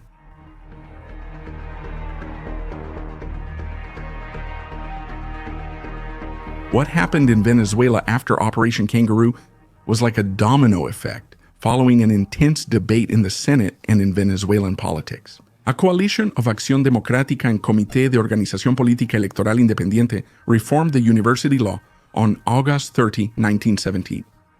The reform includes, among other things, a reduction in the concept and scope of university autonomy, and it granted the executive and bodies such as the National University Council control over matters related to the functioning of each university. This fact, although it generates sympathy, is also rejected by several groups, led by Democratic Republican Union, the member of the European Parliament, and other leftist student organizations. But even though the university law is reformed, the military occupation of the UCB continues for several more months. During this time, Rector Jose Maria Bianco is removed from office, and in his place, the National University Council takes control of the UCB until the appointment of Rafael Clemente as interim rector on January 10, 1971, who soon resigns and then takes over the rectorship. Osvaldo de Sola.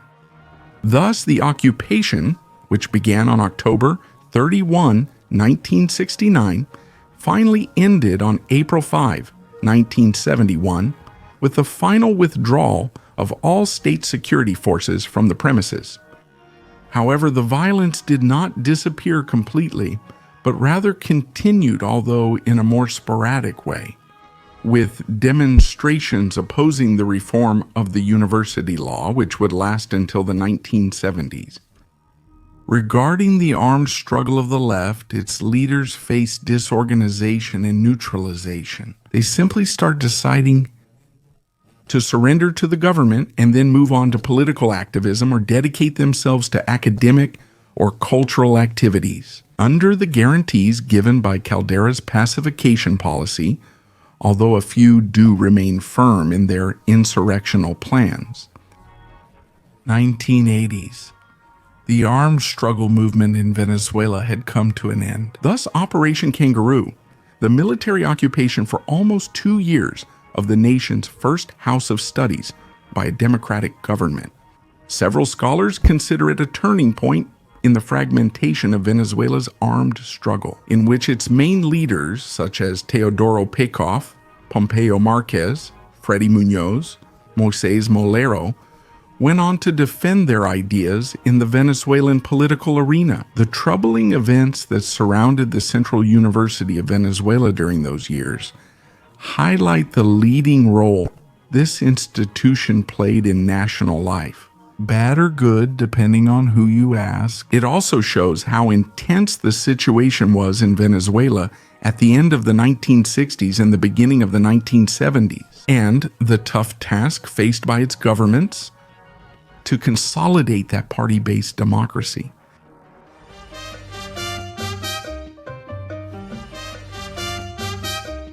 On February 18, 1983, the so-called Octavita of the King Momo festivities was underway, looming over Venezuela, the beginning of an end, set to Celia Cruz and La Sonora Matanchera's music in Caracas's Avila hotel halls, set the pace for what would soon become a bitter financial hangover that would leave its mark on the psyche of Venezuelans. At that time, Venezuelans could exchange bolivars for any currency at exchange houses and banks in the country. Many could travel worldwide and exchange their bolivars for local currencies, as their currency had an excellent international reputation. Between the 1910s and the early 1970s, Venezuela's economy performed very well despite political ups and downs. During that period, there was constant economic growth, stability, and discipline in public spending.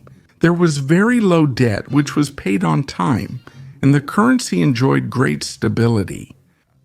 The bolivar had only devalued twice in its history, the first under Juan Vicente Gomez in 1929, when he set the exchange rate at 3.9 bolivars for each United States dollar and then strengthened the national currency, revaluing it to 3.35 bolivars per dollar. 32 years later, Romulo Betancourt devalued the bolivar to 4.5 bolivars per dollar. However, in the 1970s, during the era of the Great Venezuela under President Carlos Andrés Pérez, the exchange rate was revalued to 4.3 bolivars per dollar, a figure that became part of the collective imagination of an entire generation of Venezuelans who experienced the sweetness that prosperity and the petrostate could offer them. That exchange rate stability helped to avoid debt and inflation for half a century, with inflation averaging 1.7% per year, one of the lowest in the world. This low inflation, together with the long period of fiscal balance and the oil-backed support of the bolivar, guaranteed by oil production, gave the bolivar an excellent reputation until Black Friday 1983. Many countries trusted the bolivar's stability, even including it in the International Monetary Fund's special drawing rights. That is, as a currency that could complement the monetary reserves of the member states.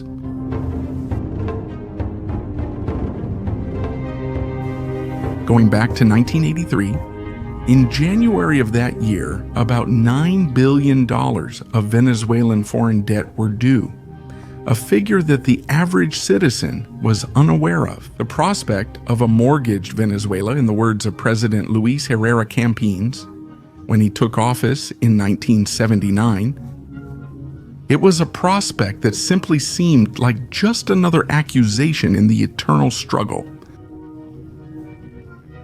with that enormous debt. On one hand, the state had major commitments to the whole country that required the regular sale or delivery of foreign currency. December 1982. Central Bank of Venezuela's foreign currency payment commitments was $1.025 billion. Meanwhile, foreign currency sales to individuals through banks totaled $8,198 million. By January 1983, the central bank had reduced its reserves to $731 million. While commercial banks recorded foreign currency sales abroad, totaling 6,700 million banks recorded. Importantly, regular payment and delivery of this amount of dollars was essentially what kept the country running. However, the ability to sustain such disbursement was increasingly cornered. In addition to this structural problem, geopolitical fluctuations caused a reduction in the price of a barrel of oil in 1981 and 1982.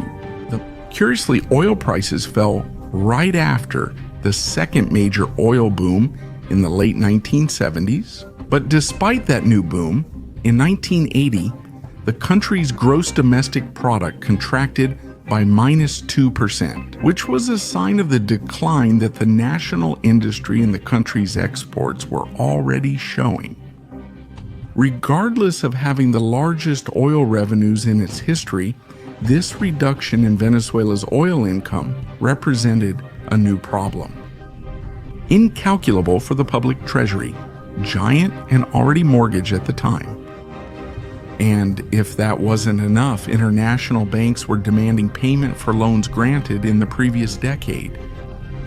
In this worrying scenario, in January of '83, President Luis Herrera Campins met with the cream of the banking elite at the presidential residence La Casona. Also invited to that meeting were the president of the Central Bank of Venezuela, Leopoldo Diaz Brusual, and the Minister of Finance, Arturo Sosa, two men who were unable to agree with each other.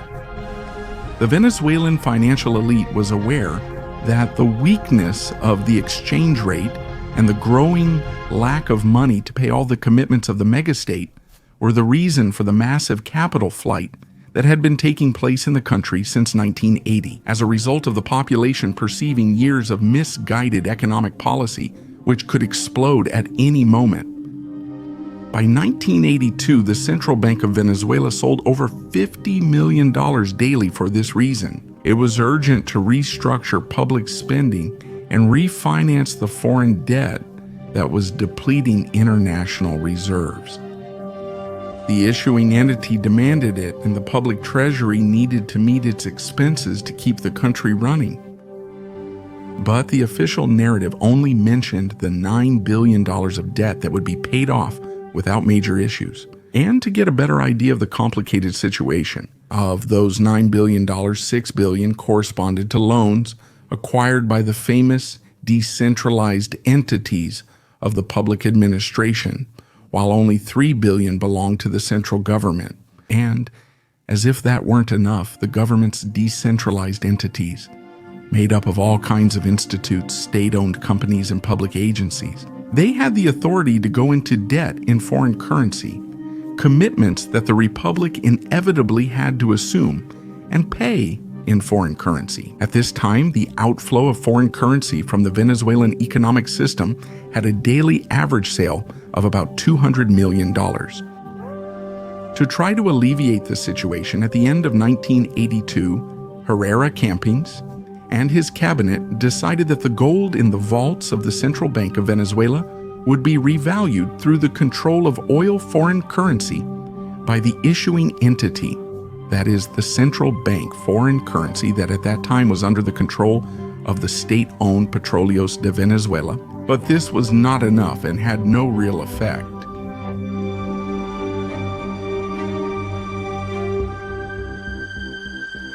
The rentier model, which grew after the 1970s, freed the Venezuelan state from extracting resources from one group to give to another, since it depended more on oil revenue than taxes. Civil society, on the other hand, the external origin of the state's fiscal income in its full abundance, allowed for the relative and temporarily satisfactory fulfillment of demands and expectations.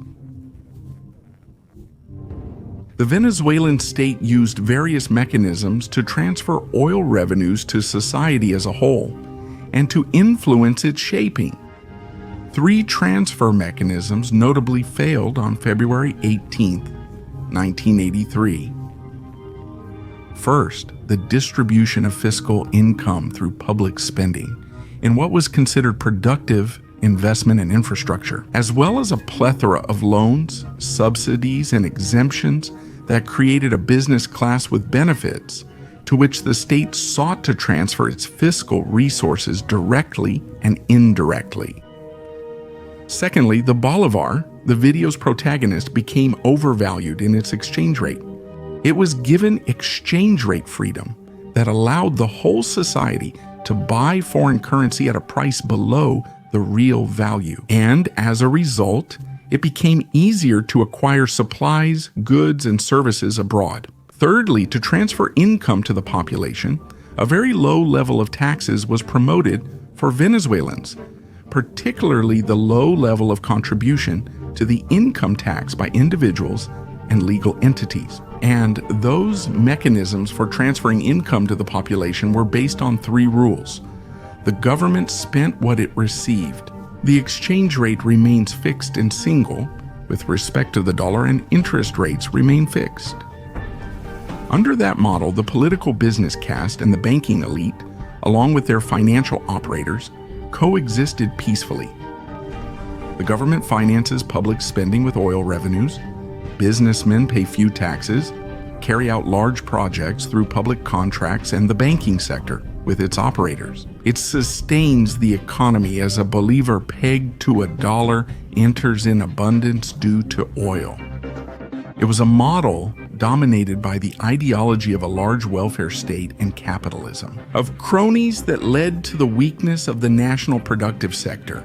In a hyperactive state, frequently intervening and freely managing large resources with discretion and opacity. By 1983, Venezuela had more than 400 autonomous public entities with various legal forms and large budgets. The state had to maintain order and sovereignty, guarantee all kinds of basic services, provide road infrastructure, education, health, social security, and energy. And it also carried out functions such as producing milk, sugar, aluminum, rice, iron, oil, managing hotels, and running insurance companies and banks. And last but not least, the state was the center for conflict resolution and the distribution of privileges among the political parties that increasingly governed national life. As we said at the beginning, quoting Alberto Arbelo Torrealba, Venezuela is the republic where the treasury is loot, without any difficulty because the public administration adapted itself to the task of satisfying the socio-economic interests of particular groups and including specific sectors in the formulation of public policies. All this while trying to keep the population consuming more than it produced, which created what has been called the populist system of elite conciliation.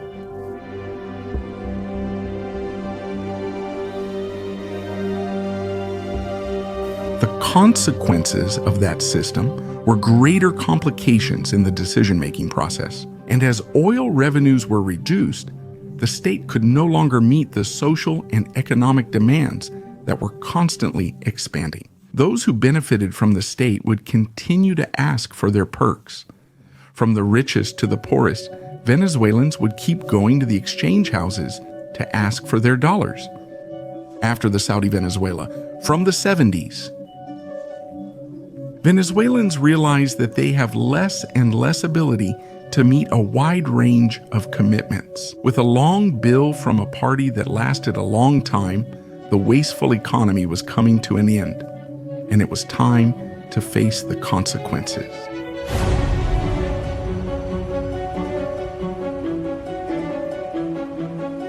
Heirs of that Iberian model that arrived on the continent in 3 caravels, based on an extractive rentier model that didn't pay much attention to productivity or industriousness. The Venezuelan political class did little to remedy the suffocating situation that was bound to explode sooner or later. Unforgettable. Friday, February 13th. There was no national broadcast, no press conferences, no extraordinary official gazettes. It was simply the last day Venezuelans could go and exchange dollars freely at the enviable rate of 4.3 bolivars. Though there were no major announcements, the news of the bolivar's sharp devaluation that Black Friday spread rapidly. The country didn't fully understand what was happening. That weekend, a secret meeting began at the presidential residence, La Casona. That weekend, all Venezuelans went shopping. Meanwhile, the ministerial cabinet was taken from its routine at the highest levels of power to address this unusual crisis.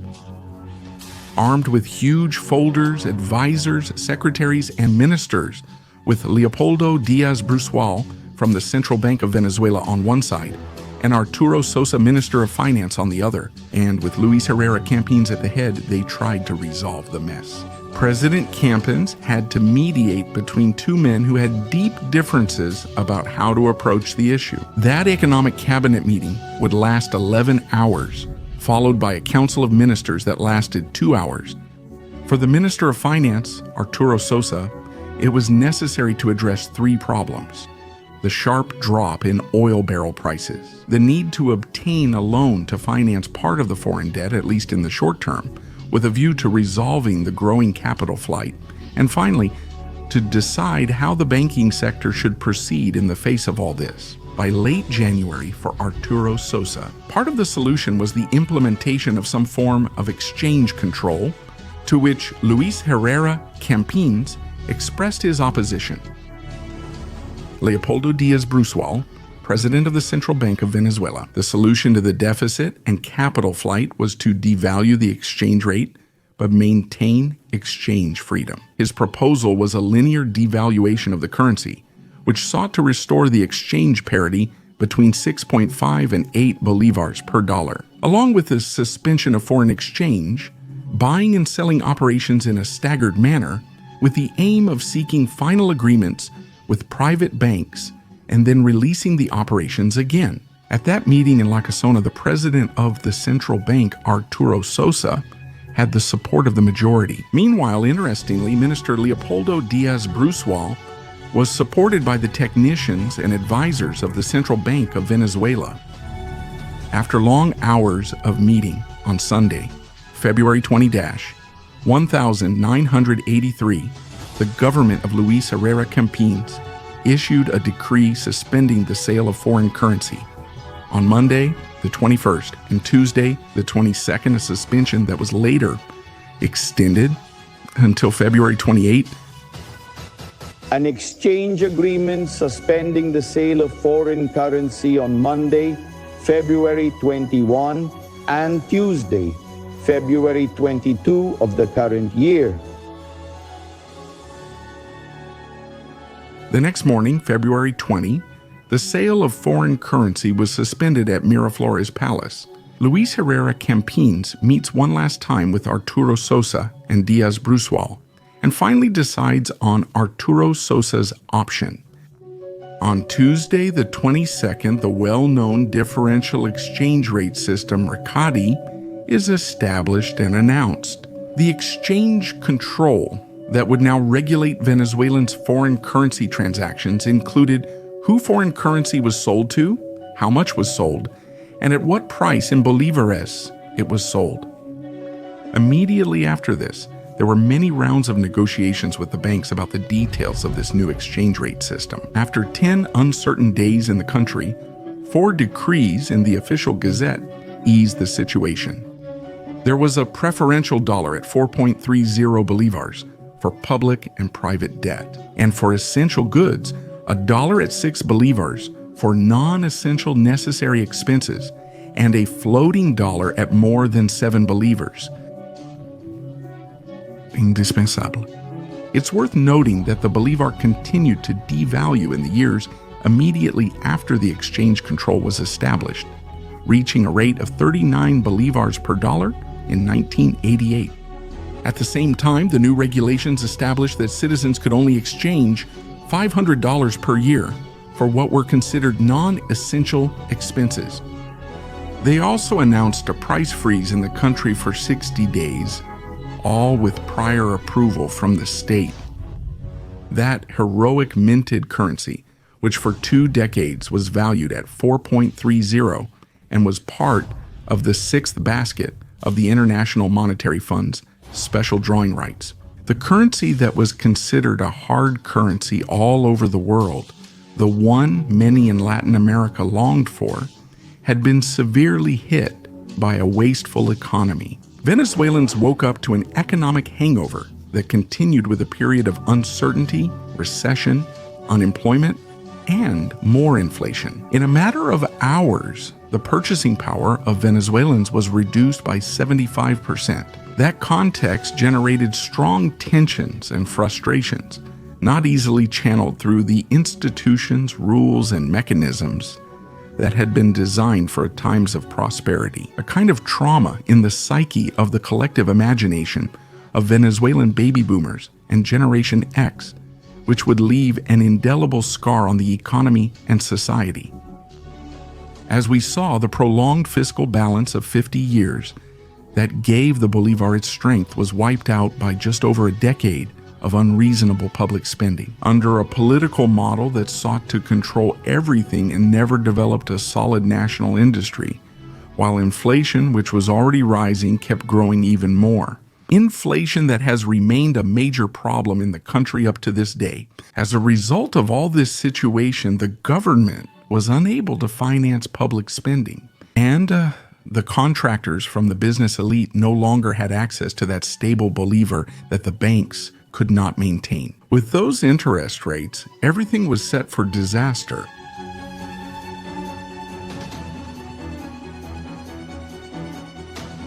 This is how Venezuela's currency control system was established. During Luis Herrera Campins' government, Recadi had 2 administrations.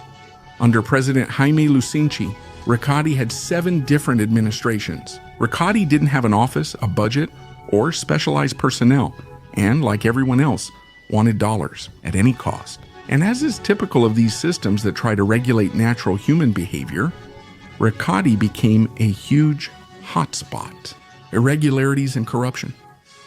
Many irregularities arose, including false information used to register as an importer, private debtor, or student abroad. The collection of money to endorse the registration of importers, students, and debtors, as well as to speed up import procedures or delay competitors' procedures, or to have private debts recognized, whether real or fake, along with the various tricks used by bureaucrats and businessmen of the time. Once the change of government between Luis Herrera Campins and Jaime Lucinchi took place in 1984, some procedures and systems began to be introduced. Since the exchange system remained dependent on the Ministry of Finance, it seemed clearly convenient to transfer the exchange responsibilities to the Central Bank of Venezuela.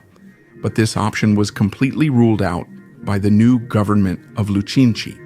The Recadi, under Jaime Lucinchi's government, was more involved in the management of the refinancing of public external debt alongside private debt. The first notable change the organization underwent was the result of the explicit order to remove the well-known agents who were responsible for all kinds of irregularities, as well as encouraging the industrial and commercial chambers themselves to seek global agreements with the new Recadi leadership. And later on, were the users mainly debtors or importers?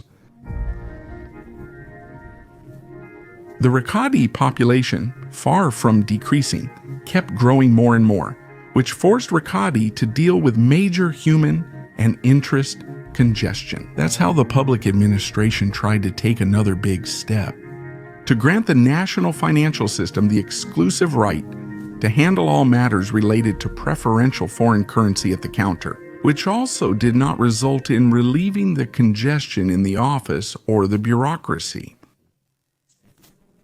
In newspaper publicity policy of the number, amount, and exchange rate of each of the import lines that Riccati approved, so that users would go directly to the banks. And although some of the old corrupt practices were reduced, at the same time, other new forms emerged, some of them complementary to the original ones. Money was given to forge import approvals. The famous shell companies began to proliferate, and government officials started to have more and more accounts abroad in dollars as a result of irregular dealings. The last stage of Riccati came with the currency unification during the second government of Carlos Andrés Pérez, when the system's status and name were changed before it was eventually eliminated. 7 years after the creation of currency controls, all of the country's economic and financial indicators were worse than before, from debt to inflation. Since its creation on February 28, 1983, Riccati issued 121 decrees, resolutions, or agreements that determined the currency legislation. In the long run, Riccati ended up with a currency fraud of more than $50 billion accounted for by February 1989. The Oversight Commission of the Chamber of Deputies, the Courts of the Republic, the General Comptroller's Office, and public opinion were unable to find those responsible. As we saw during 3 administrations, among bribes, overbilling, shell companies, privileges, intermediaries, and modern forms of corruption, all covered by the veil of impunity, that currency control in Venezuela concluded with a final currency transfer by Carlos Andrés Pérez for the State Security Fund. In this way, the Council of Ministers approved the elimination of the Office of the Differential Exchange Regime. Published in the Official Gazette on March 13, 1989. Corruption scandals, impunity, and scapegoats did not take long to appear. We can mention the sadly notorious Chino de Riccati, an Asian citizen arrested by a traffic police officer. He was subjected to an embezzlement investigation that involved everyone from the Senate to the Supreme Court of Justice. He remained in the popular imagination as a scapegoat and a symbol of the decadence of the judicial system of that time. A preview of what was to come, the democratic crisis looming at the end of the 80s and into the 90s. Black Friday triggered an economic crisis from which Venezuela has not recovered to this day. The loss of the currency's value controls inflation, and the impoverishment of the population have marked the decades following this fateful day. Black Friday, without a doubt, represented an amalgam of phenomena, each with its own origin. Through the bipartisan system it created, the nation's treasury was mismanaged. A political and business class accustomed to privileges in an economic model of dependency that undermined a true national industry. In a society that was progressively disconnecting from democratic mechanisms and trust in institutions, and a progressive crisis that undermined the financial autonomy of Venezuelans. In 1994, Venezuelans faced another traumatic experience years later, the banking crisis that saw the nationalization of more than 2/3 of private banks, without the return of deposits to savers and account holders. That will be another video topic on this channel for another time. Ultimately, Black Friday is a key episode to understand the real Venezuela, the Venezuela that in a short time went from prosperity to poverty, the Venezuela that today is still the root of millions of dreams, disappointments, and hopes.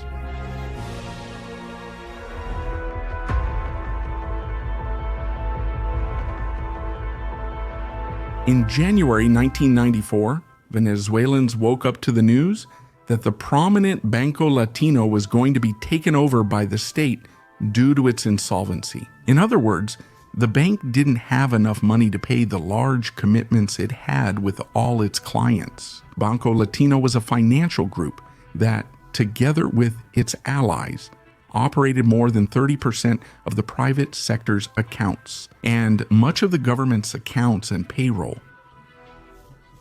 After its intervention, the agony and death of the banks Maracaibo, Construcción, Varinas, La Guaira, Metropolitano, Betancourt, Amazonas, and Fibeca followed. Between September 1994 and February 1995, then 7 more banks beyond those already mentioned would go bankrupt. Uncertainty over their savings affected millions of Venezuelans with bank accounts and tens of thousands of businesses. Because of the same anxiety, many of them went bankrupt, and an already battered economy became even more unstable. The payment system, which depends on financial institutions and is the system that allows millions to buy and sell within a market, had collapsed unexpectedly for most people. Let's remember that the financial market is the money market, where monetary capital is bought, sold, or invested, with banks being its main expression. But how did this financial crash happen? To recount the days before, during, and after this unprecedented event in the 1990s, we must first talk about the very unique Venezuelan economy. Since the 1920s and for several more decades, Venezuela experienced a great economic and social rise, thanks to the emergence of oil and a healthy, disciplined public administration. With very low inflation and very low debt, in this way, between the 1920s and the 1970s, Venezuela had economic growth rates higher than almost any other country in the world. Meanwhile, at the same time, efforts were being made with progress and setbacks to develop a productive national industry in sectors other than oil. However, by the late 1960s, this reality began to change.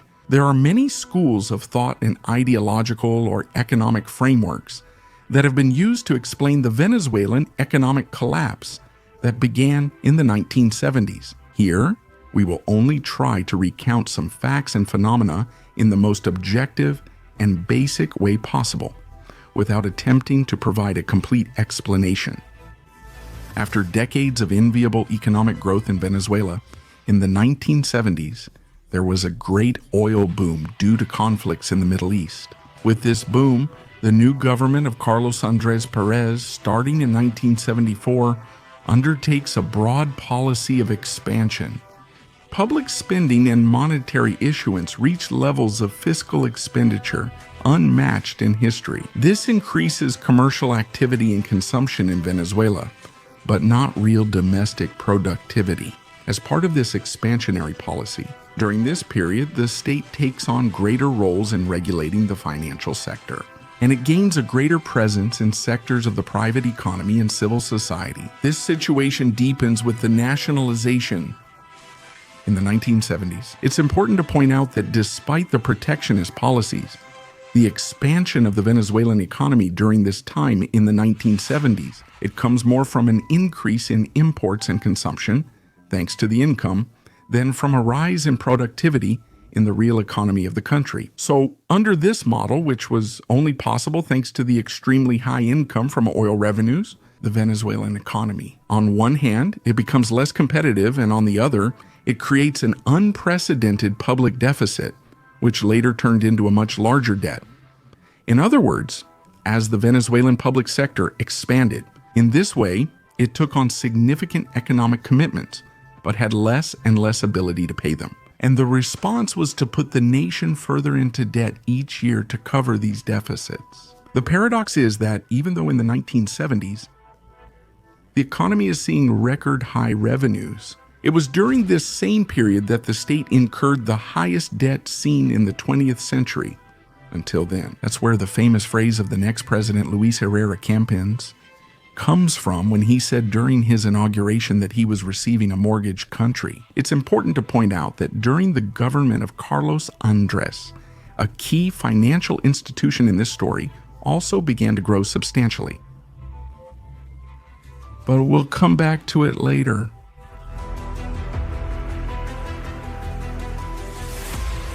Now that we all have a more basic understanding of this historical context, Let's get closer to the banking crisis that this video is about.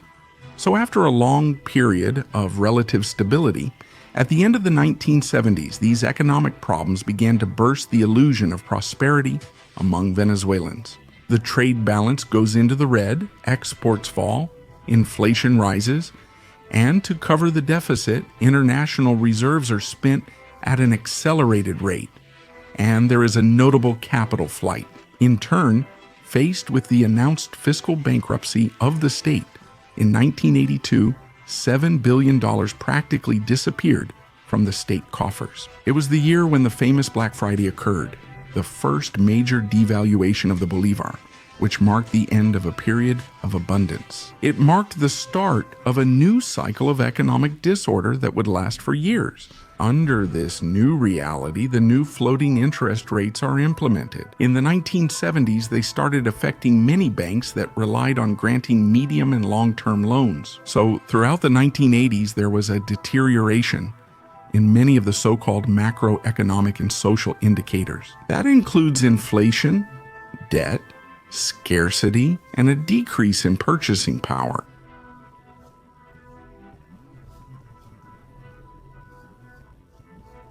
In line with elements of international banking, he is carrying out a so-called macroeconomic adjustment program and state reform. These measures were inspired by the Washington Consensus, created by organizations like the International Monetary Fund for Third World countries. This program involved, among other things, an abrupt deregulation or liberalization of the financial sector. And, according to various economists and historians, it would be another key factor in the banking crisis that was about to come.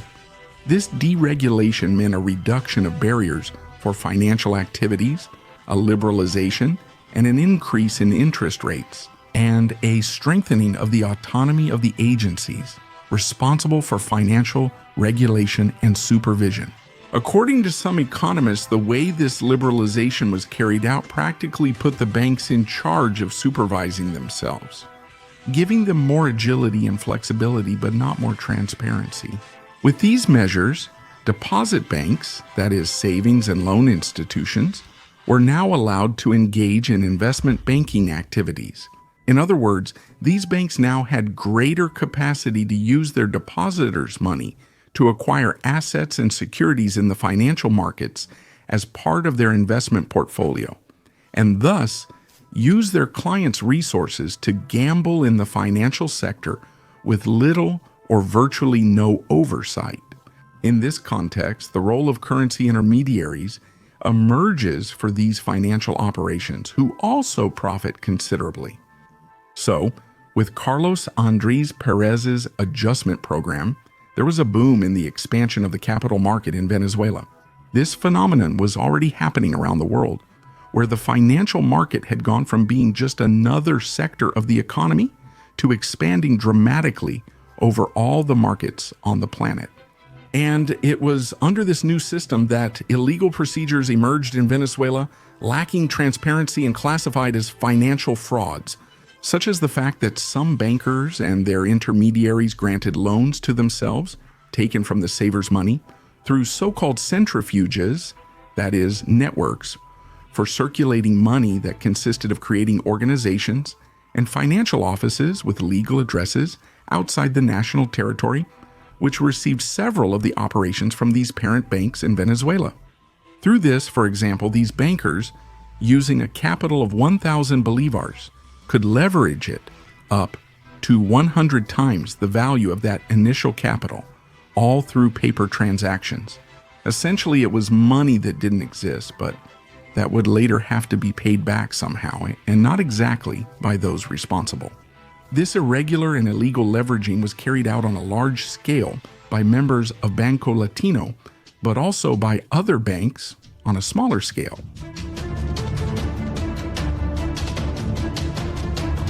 Let's briefly return to the Saudi-Venezuela years under Carlos Andrés Pérez's first government. This government of the 70s marks the fate of a banking institution that had started its name as Banco Francés o Italiano para la América Latina, and then, under a board made up of close friends of President Carlos Andrés Pérez, like Pedro Tinoco and Ciro Febres Cordero. It would change its name a couple more times to become Banco Latino in 1974 under the direction of Pedro Tinoco. The bank goes international, opens branches in Miami and Curaçao, and establishes a series of companies such as Inversiones Latimer, Sociedad Financiera Latino, Sociedad de Comercio Internacional, Mutuo Activo, Arrendadora Latino, General de Seguros, Latimer, and Fondo Latino de Activos Financieros, and Banco Hipotecario de Occidente, a financial octopus whose tentacles no one knew where they ended, both because of its business and political influence. This rise of Banco Latino and its subsidiaries was marked by the leadership of Pedro Tinoco himself. Until in 1989, Carlos Andrés appointed Pedro Tinoco as director of the Central Bank of Venezuela. Banco Latino would then be led by Gustavo Gómez López. Then, in the second presidency of Carlos Andrés Pérez, which began in '89, Banco Latino would experience a new great boom. As we mentioned, there was a financial deregulation that gave rise to all kinds of new banking procedures, in addition to the leveraging operations we already mentioned, to create money out of thin air, without supervision. The new schemes from this liberalization of the financial system also allowed banks like El Latino to offer extremely seductive and unrealistic interest rates, up to 80% interest, thus attracting a large clientele through financial tricks that no one could explain. It is estimated that 40% of the country's banking clients had some of their money in Banco Latino. 10% of the total deposits in the financial system were in that bank. The bank not only had privileged information for its investments, but also a large part of the government accounts were there. The official deposits of the armed forces, ministerial accounts, and oil companies were held there. In Venezuela, the distortion was such at the beginning of the 1990s that the increased presence of bank advertising on television channels surpassed that of conventional physical products. Banco Latino was the most persistent advertiser. But what few people knew was that behind this rapid growth of Banco Latino, it was actually in the process of becoming insolvent, unable to meet its obligations to the market. How do you know? Is it due to the economic distortion since the 70s and the illicit procedures that arose with the 1989 adjustment program? The bank was about to collapse and cause a domino effect that would have economic and social costs for the nation. By the early 1990s, Venezuelan banks and the financial system had two peculiarities worth noting. First, financial institutions were organized through so-called financial groups, which had a core bank and numerous financial branches, such as mortgage banks, leasing companies, brokerage houses, and insurance companies directly linked to the parent company. Second, there was a small number of financial institutions controlling a large proportion of the market, despite the large number of entities in the financial sector. Ultimately, they answered to only a few groups.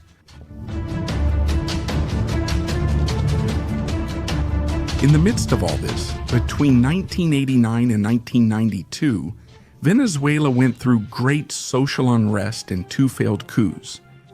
Carlos Andrés Pérez finally leaves office. However, his economic reform program largely remains in place, and by the end of 1993, there are extremely high interest rates. Rumors about Banco Latino's insolvency had circulated in financial and political circles for years. However, it continued to offer interest rates with much higher returns than its competitors, up to 80% on some savings. Finally, in the face of all these rumors and scenarios, between June and November of 1993, the Superintendency of Banks carried out an inspection of Banco Latino and detected a clear insufficiency in its monetary reserves. It was the confirmation of the worst rumors in the midst of this great risk of insolvency that many savers could lose their money. On January 16, 1994, shortly before Rafael Caldera's inauguration, the interim president, Ramon José Velázquez, authorized the intervention of Banco Latino in Venezuela. The intervention highlighted the bank's liquidity problems. In some areas, losses were 40 to 50 times higher than the superintendency's calculations. It was a very complicated situation for the regulatory authorities. Any measure they took to mitigate the effects could generate a contagion effect and panic toward other banking institutions, many of which had also been showing solvency and liquidity problems. They were also connected to Banco Latino in various ways. However, this seemed to be inevitable because with the activity of the Intervention Board of Banco Latino, the controversy and unrest began to become public. So this resulted in many people going out to make large withdrawals of their deposits from other banks, which were also presumed to be insolvent. What is known as a bank run begins to happen, and a domino effect among banks doing on a small scale what Banco Latino did on a large scale. The newly installed Caldera government at the beginning of '94, they turned a blind eye to the imminent financial crisis and took a passive attitude toward the new difficulties that began to arise after the fall of Banco Latino. It became necessary for the central bank to get involved, even though this was irregular according to the law. Thus began a series of measures by the central bank and the government to try to keep the banking system liquid and running. But simply put, there weren't enough bolivars to cover the growing insolvency of these banks and allow them to meet their commitments to the market. These measures would only serve to temporarily patch up the true financial situation of these institutions, which in several cases already seemed irreversible. This was unprecedented in the country's Republican history, leading to consideration of intervening in other banks. However, the complexity of the bank accounts involved in a series of illicit procedures and the high interest rates made it difficult to do the correct calculations. Neither the government, opposition, superintendency of banks, nor central bank, though it wasn't really their responsibility, could explain what was happening, and none wanted to take responsibility. This is when an institution that had been created shortly after Black Friday in the 1980s comes into play. The Bank Deposit Protection Fund, also known as Bank Deposit Protection Fund. Finally, the country is now aware of the systemic crisis it is experiencing, and the government decides, through Bank Deposit Protection Fund, to provide financial assistance, that is, public money from Venezuelans, to the banks and institutions that had still been subject to intervention in an attempt to prevent the collapse of the national economy's payment system and these financial institutions. Thus, on January 26, Banco Maracaibo receives its first financial aid of this type. Between January and September that year, Banco de la Construcción, Varinas, La Guaira, Metropolitano, Bancor Amazonas, and Febeca followed. Banco de Venezuela and Banco Consolidado would be added to the list, and by mid-June, the government had already disbursed an amount equivalent to 10% of the gross domestic product in aid to financial groups.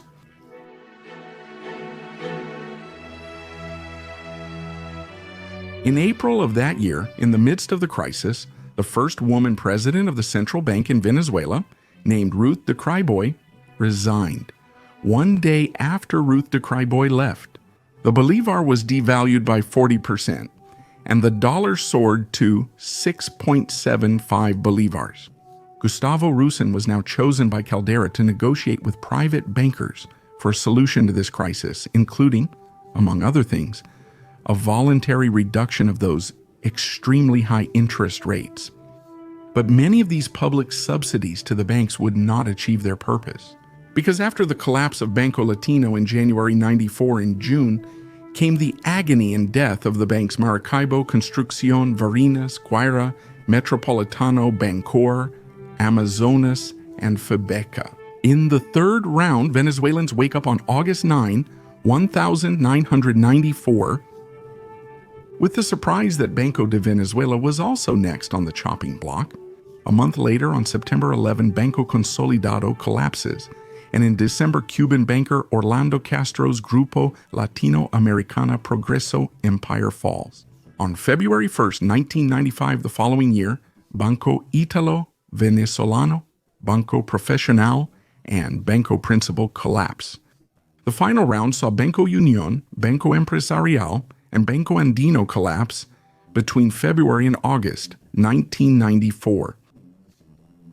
The press delighted in recording lines of anxious savers waiting for news outside branches of banks that had closed their shutters, never to open them again. A sordid spectacle that conveyed to the rest of the population the pain that the diminished Venezuelan middle class was going through.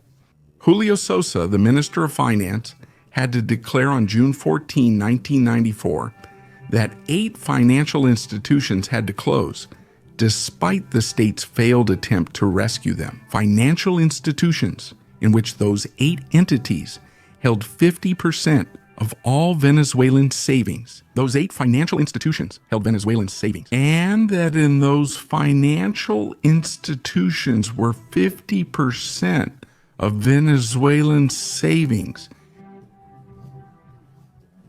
The population pays the consequences. On one hand, although most of the depositors got their money back the time they spent without having access to it, amid major devaluation and inflation, it lost much of its value. On the other hand, the worst effect was the widespread worsening of an economy that was already badly hit. The aftermath of the banking collapse left more than 7,000 small and medium-sized businesses bankrupt.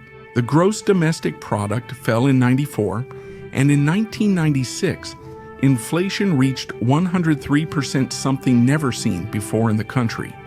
Despite these financial scam schemes, no banker was brought to trial. And even today, some continue to operate with total impunity and great fortunes. Although Caldera had spoken out against Carlos Andrés Pérez's adjustment program and the Washington consensus policies, he still went ahead and implemented a very similar reform and austerity program.